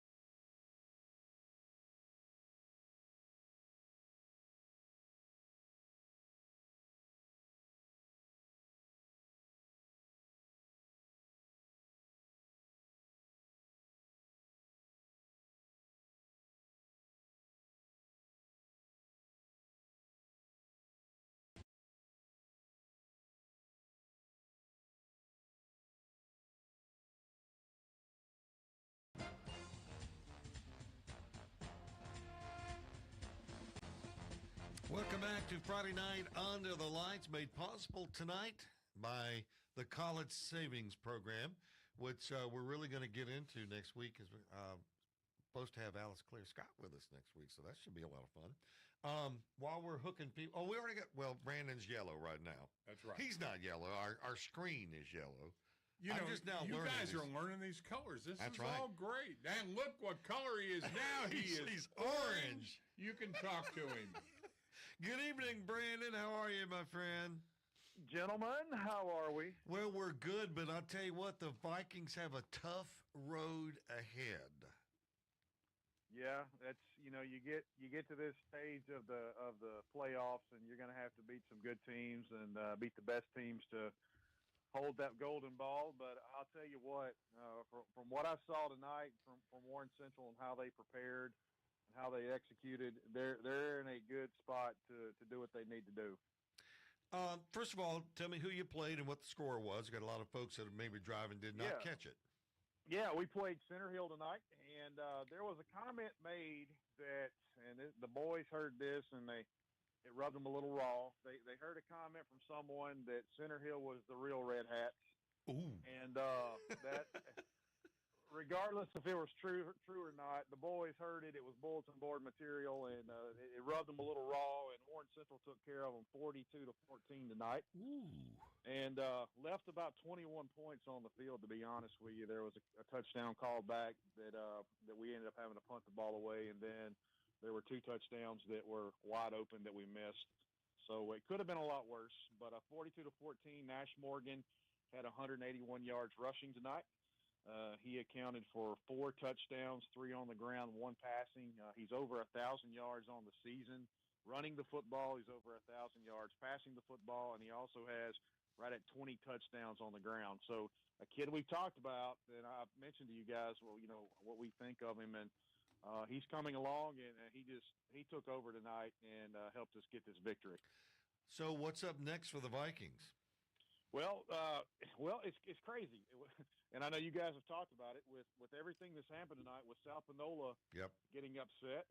Now 6A North runs through Warren Central, so we're the only 1 seed remaining. So if we take care of business, we'll be hosting the North State, but we have to play Lake Cormorant next week. I know they had a tough game against Callaway tonight. I believe they won 26-7 over Callaway. But they've got to come down and play us, and that's going to be such a fun game. I've watched some film on them and the way they play football. It's really, from what I see with their offensive line, they run 0 splits. Their feet are almost touching each other, and they just run right. They have that kid that runs right behind them. And Josh Morgan having a week to prepare for that, it's going to be fun to watch. And but again, you've got to beat some good teams at this time of the year. Everybody that's remaining is worthy of a state title, and but we're very excited about what we've got going on over here. And like I said, the Morgan kid, he just continues to amaze, and he's only a junior. He's only going to get better. Oh man. Well, and my theory is, as long as there's a Morgan on the field, you got a shot at winning. Well, I think Josh has got like 10 or 8 kids or something like that. He's got 6. He's got 5. He's got 5 boys. So the 5 boys. This is the oldest. His second child is a freshman now, and he got moved up. He had a phenomenal year and got moved up. So we're gonna have Morgans around for about the next 50 years. I was gonna say the next couple of decades will be Morgans. Hey, Brandon, congratulations on the win. We'll talk to you next Friday night. Hey, God bless you guys. Y'all take care. All righty. Here is Barry Caston and J.C. Fox. Good evening, guys. It is playoff time in the city. And the cities, you guys are covering it all.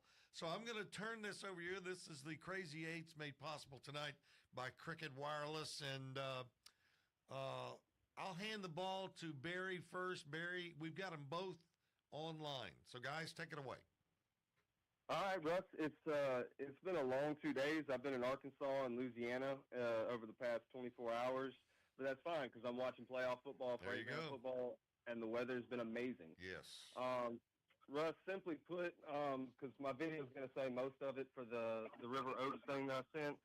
River Oaks is just loaded. All along the line in the secondary, they're solid along the line. The secondary speed is ridiculous, and they almost go too deep in every position, which is just a ridiculous comfort to have in 8-man, but they're well disciplined from Coach Barton as well too, and sadly, speed kills an 8-man, and Newton just didn't have it the wheels to keep up with them, and they also had some key injuries as well too. And then as for tonight, the game that I went to was in West Helena, Arkansas. It was the same script it's been for the last 5 years with Sam Pearson and the DeSoto Thunderbirds. They beat Calhoun 42-0. They'll be playing in their 5th straight state championship at the Brickyard, and they're trying to go for a three-peat right now, but the Tallulah Trojans are riding the white horse that JC went and watched them tonight. They're going to ride that white horse all the way to Jackson, and Coach Ryan Williams and his coaching staff have his team playing their best ball at the right time. So Barry, oh, sorry. Oh, yes, sir. So no, you're good. Which, you want the long 4-minute video now and then play the 1-minute DeSoto video after that? How do you want to do it? That'll wrap me up, and then you can give the rest of the time to JC. I've just seen a lot of good football this week. I'm really looking forward to the matchups. But I'll let that just kind of speak for itself, and then JC can take it from there. All right, Barry, we'll talk to you next week. All right, JC, go ahead with we interviews. need we're coordinating Yep. here. So it's the Finettle 4 movie. If you will play it in audio, and then I'll play it in Put video. the game away at 42-12. Here to talk more about it is head coach Barton, along with number 44, Cade Vandenberg, and number 3, Andrew Robinson. Coach, congratulations on your win tonight. Hard-fought game from both sides. You come out on top 42-12, and you punch yourself a ticket to the state championship game. What's your first thoughts after this win? First, I just want to say, Newton Academy, nobody's any better coach than Steve Nelson. Does a great job. Been in the state championship last year, in the semis 2 years in a row, and just a great program. And to be able to come in here tonight and beat them was a great accomplishment. But we got one more move to make, and that's what we're going to focus on starting tomorrow. Yes, sir. Now, Coach, I know last year it must have been hard with how the season ended in the MAIS. At least I know you went to Florida and had a lot of success there. But what does it mean to you and these players now to be able to come back this season and have the year that you've had after what happened last year? Media folks like to talk about last year, and coaches like to talk about this year. We didn't go backwards. We didn't look backwards. We went forward. We moved forward. We're proud of what we accomplished last year. And, so our focus this whole year has been about not what we didn't get to do last year, but what are we going to do this year? So I'm extremely proud of our boys and our program and direction we're heading. Yes, sir. Last question. I'll let you get to enjoying this. What do you think the keys for offense are going to be for you next week, and what do you think the keys for defense in a nutshell? I have no idea, because I'm telling you, when we started working on Newton Academy, our brain was full of all the things that Steve does. And what a heck of a coach he is in that program. So I haven't even looked at Humphreys, and we'll get to work on them probably late tonight or early in the morning. Yes, sir. Thank you for taking the time. Look forward to seeing you next week. All right. Yes, sir. Thank you. I'm here with Caden Vandenberg here, number 44 from River Oaks, who had a monster night tonight. Caden, you were a force on both sides of the ball tonight, really, but having your nose in most of the tackles and a huge 4th down sack right there to help propel your team to the win tonight. What is it about this team and the season that stood out to you the most so far? Oh, it's really a family. It's a brotherhood. We every practice, every game, we're always together. We're always lifting each other up, and it all pays out. We anytime something bad happens, it's next play. We encourage each other, and it's a team victory for sure. What do you think some of the keys for your team to focus on next week, building upon the win right here, going into the state championship? What do you think are some key aspects you'll need to work on? Oh, yes, sir. For sure, just not getting comfortable. We can't get comfortable. Just because we're going to state doesn't mean the season's over. We still want to get the trophy. Yes, sir. Thank you so much for your time. Yes, sir. Appreciate you. Yes, sir. Great game, man. 44. You can play. I'm here with Andrew Robinson right now, who had an amazing game tonight. A couple of touchdowns through the air, a couple of touchdowns on the ground. The one there late to help put your team ahead in this 44-12 win. How much fun is it to be able to play with such a great core of receivers and the line that you have in front of you? I mean, the amount of work we put in every day is it's fun. Like, I can't wish for nobody else but them. Yes, sir. Real quick, just kind of looking forward to maybe some things you didn't do as good as tonight, or you did do good. What do you think are going to be some keys for you next week going into the state championship game? You got to work this whole week, practicing on Sunday, and put in work. Yes, sir. Thank you so much. Great game. Congratulations. Thank you, man. right, JC and Russ, that's all I've got from down here in Monroe, but I cannot wait until next Wednesday night at 6 p.m. at the Brickyard to watch the Humphrey Academy Rebels and the River Oak Mustangs clash for the Division I MSAIS 8-man championship. But tonight, I'm going to West Helena, Arkansas to watch the DeSoto Academy Thunderbirds take on the Calhoun Academy Cougars. This is Sam Pearson's attempt now to go to his 4th straight state championship game, and they're going for the three-peat. Will he be able to do it? We'll find out tonight. I'll have all the exciting news, information, and interviews to follow up after tonight's action. Thanks, JC and Russ. Thanks, JC and Russ. Now, can you go ahead and play the DeSoto interview, which is about a minute?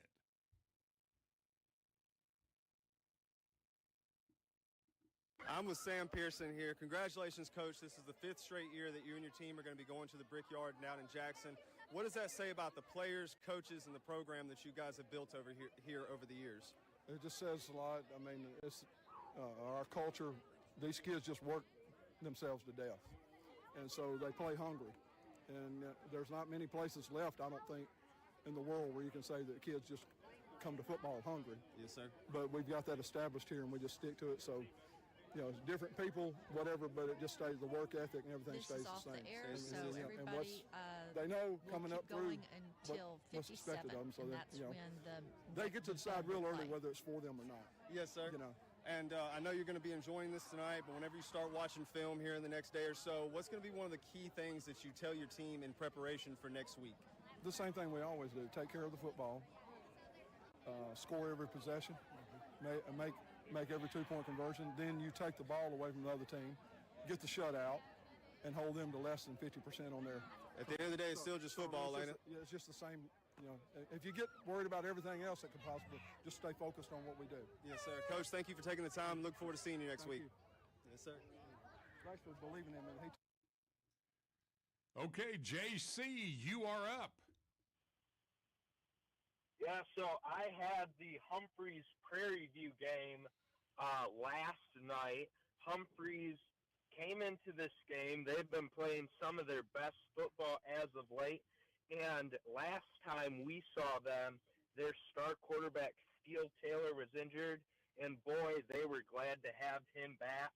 Last night, over 270 rushing yards, 5 touchdowns for him. He had an excellent game. He led that offense so well.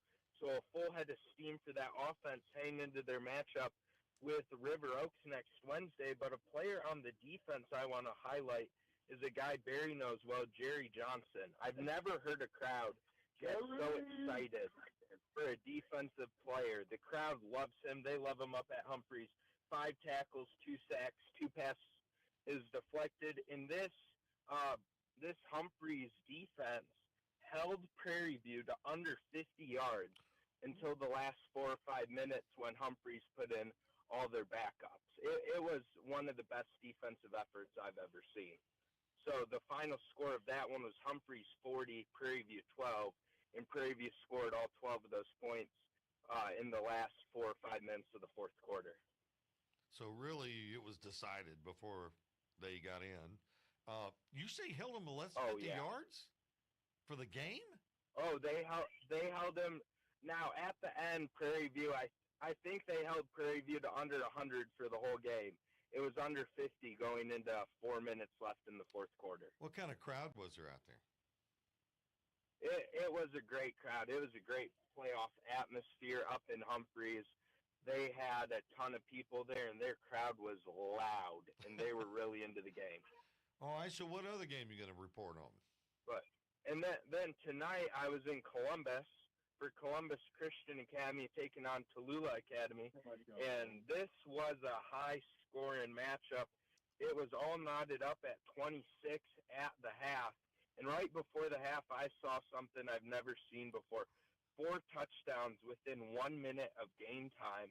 Tallulah scored a touchdown with a minute left. Then Columbus came right down and scored a quick rushing touchdown. Then with 4 seconds left in the half, Tallulah scored a passing touchdown, and then on the ensuing kickoff, there was a little mishap. Columbus ended up with the with the ball in open field, and they ran it back to tie it up before the half. But then going into the second half, it was 16 points for Tallulah in the third quarter. They held Columbus scoreless, and they never took their foot off the gas, and the Tallulah defense in the second half was amazing. They did a great job. So Coach Ray Williams is doing what Ray Williams does. Win. Oh, Ryan Williams. I mean, was Ryan, pumped excuse me. up. You know, it's a almost 200-mile trip Tallulah had to take to get to Columbus, and they had almost as many people at the game tonight as they did last week for their 30-mile trip to Briarfield. Tallulah traveled. It was amazing to see, and I bet they'll travel to Jackson Academy next week, and it's going to be an exciting game. Special shout-out to the defensive assistant as well, Matt Holman, former head coach at Sharkey, where I was at when we won state as well, too. I'm glad to see he's back in the big dance again. Okay, we've got two coaches. His defense played so great. We've got two coaches interviews. Let's play both them, and then that will be one heck of a 8-man deal. So let's do the Jerry Wayne interview first, and then Ryan Williams. Coach, an impressive victory for your squad tonight. What do you like most about this win? Defense played lights out, man. It was they're a really good football team, and I'm telling you, our defense played lights out, and that really helps when you get the ball back and get the ball back. Plus, my quarterback's pretty special too. I got a bunch of special ones, but he's really special, and we just played like a team, like he's supposed to tonight. I've heard people talk all year about your defense and how good they are and this team as a whole. What's so special about this group of guys you have this year? Well, we got in the weight room, and they got a lot stronger. They got a lot stronger, and they really fly to the football. I mean, I don't know if we're the biggest team or the fastest team, but we do a good job of getting to the football on defense. Congratulations, Coach. We'll see you in Jackson on Wednesday. Thank you, sir. I'm back again with Coach Ryan Williams from Tallulah. Coach, last week that offensive line really helped you guys out in the second half. This week, a tie game going in the second half, and the defense came up big for you guys. What do you like so much about their performance today? Man, just same thing as last week, resilient, man. They just came mentally focused. We know Columbus, they got a lot of speed. Marcus Davis is a hell of a ball coach, man. And we knew we had to win the battle on the front line and all across the board, from 40 to 56 to 65 to 70 to, man, they all played great ball. The whole defense, whole team. Man, our fans, we traveled 4 hours, and I think we brought more fans than I've ever seen at a away game. This whole community has bought into these boys, and we're going to make a run at it.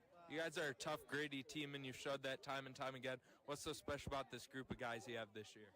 They believe.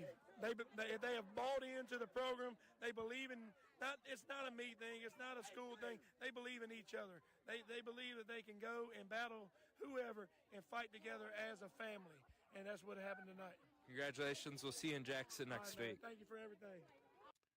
Thanks, Barry and JC. And now we're going to go to Brandon Shields to finish out the night. All right, Brandon. I know you weren't you at let's see, where did you tell me you were going? No, are you with us? I was at Ridgeland. Ridgeland. Yeah. What happened out there? Because we haven't mentioned Ridgeland tonight. No, it was a back and forth game. Ridgeland won 35-28, so the defending 6A state champs are out. So I had Ridgeland do what they do. Run the ball, run the clock, control the game, be a physical team, and they were tonight. They rushed I had them rushing for 369 yards as a team. Ashton Gordon rushed for 149 yards on 22 carries and 4 touchdowns. To lead the rushing attack, DK Wallace, the quarterback, had 129 yards on 18 carries. And the key of the game was in the second half, Ridgeland scored on their opening drive, took over 7 minutes off the clock. Built the lead 28-14, and then Grenada fumbled on their possession at midfield, and Ridgeland capitalized on it by scoring another touchdown. Made it 35-14 at the end of the third quarter, and then Grenada, obviously they fought back, made it 35-28 with 2 minutes and 40 seconds left, and Ridgeland had to recover an onside kick to win it. So, yeah, it was close for them. So, is this Ridgeland team one of the best teams in 6A that people don't know much about? Yeah, 10-1. So, I mean, they're 10-1 football team. I mean, a lot of people were kind of questioning their non-division games, to start the year.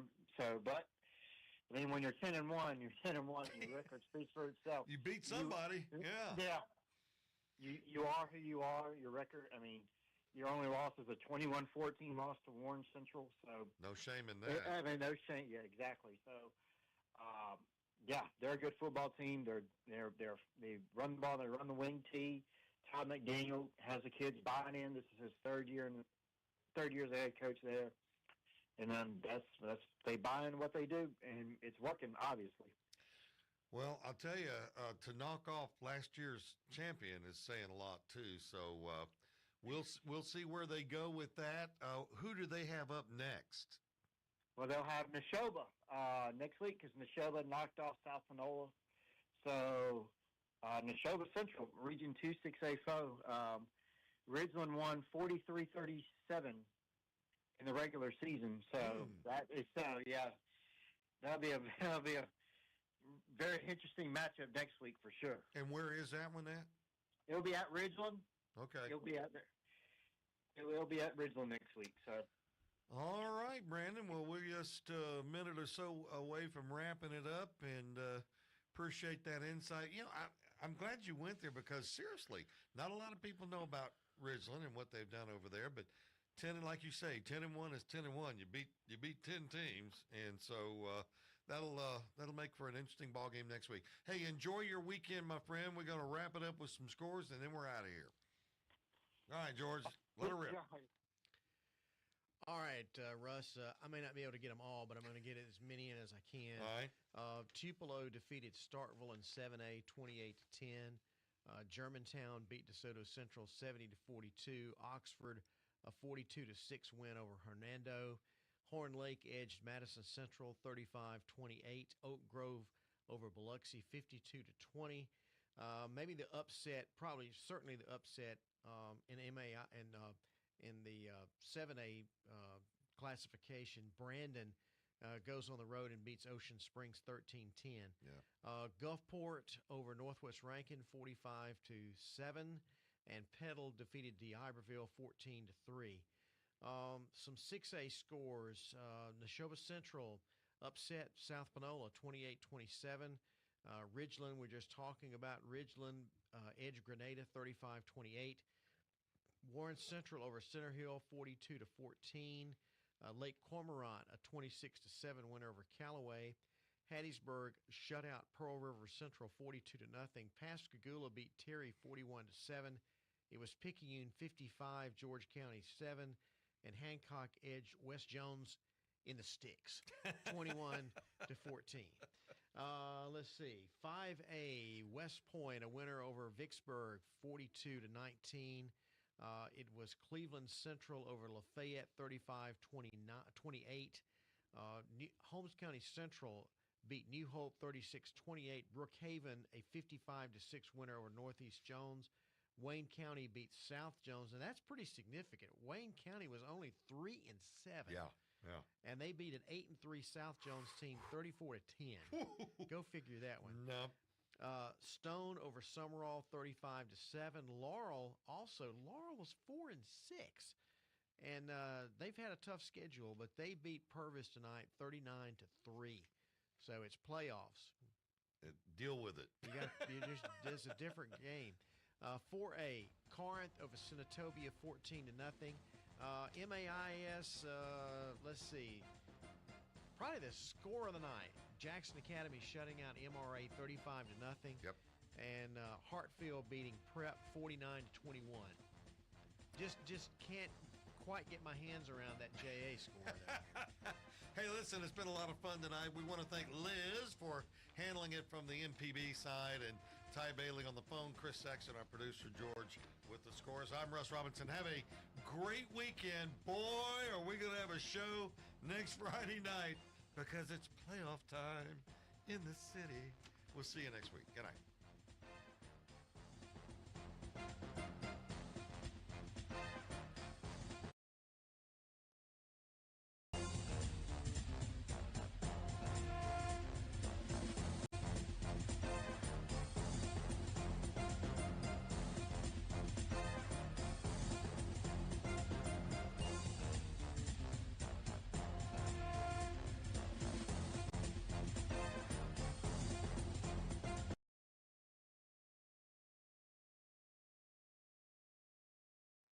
Hello, Mississippi.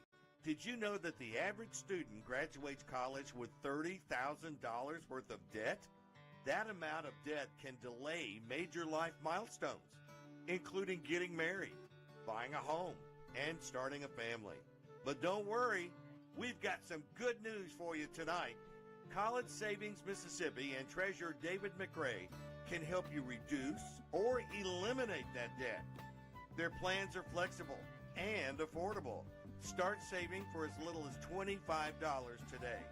Visit treasury.ms.gov/college savings to learn more.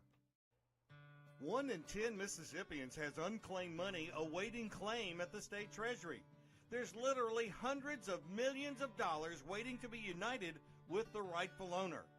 At www.treasury.ms.gov to search. You'll see your name and stake your claim by following these instructions. You'll be asked for some basic ID like a copy of your license or a government-issued ID, then hit send. Treasurer David McRae has a dedicated unclaimed money team awaiting your claim, ready to return your money. Don't wait. Look for your name and stake your claim today. www.treasury.ms.gov.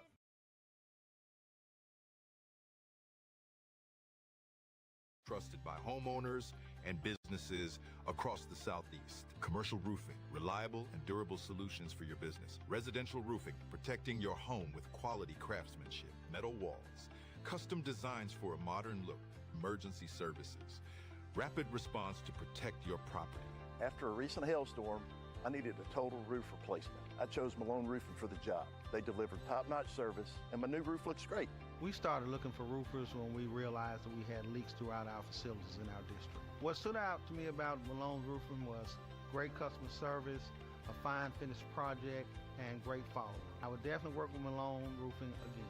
My project was a little more complicated than just needing a new roof. I decided that Malone would be who we needed to work with, that would do the best job for us. My experience working with Malone was wonderful. Contact us today for a free inspection. Visit www.ecmalone.com or call 1-833-7-MALONE.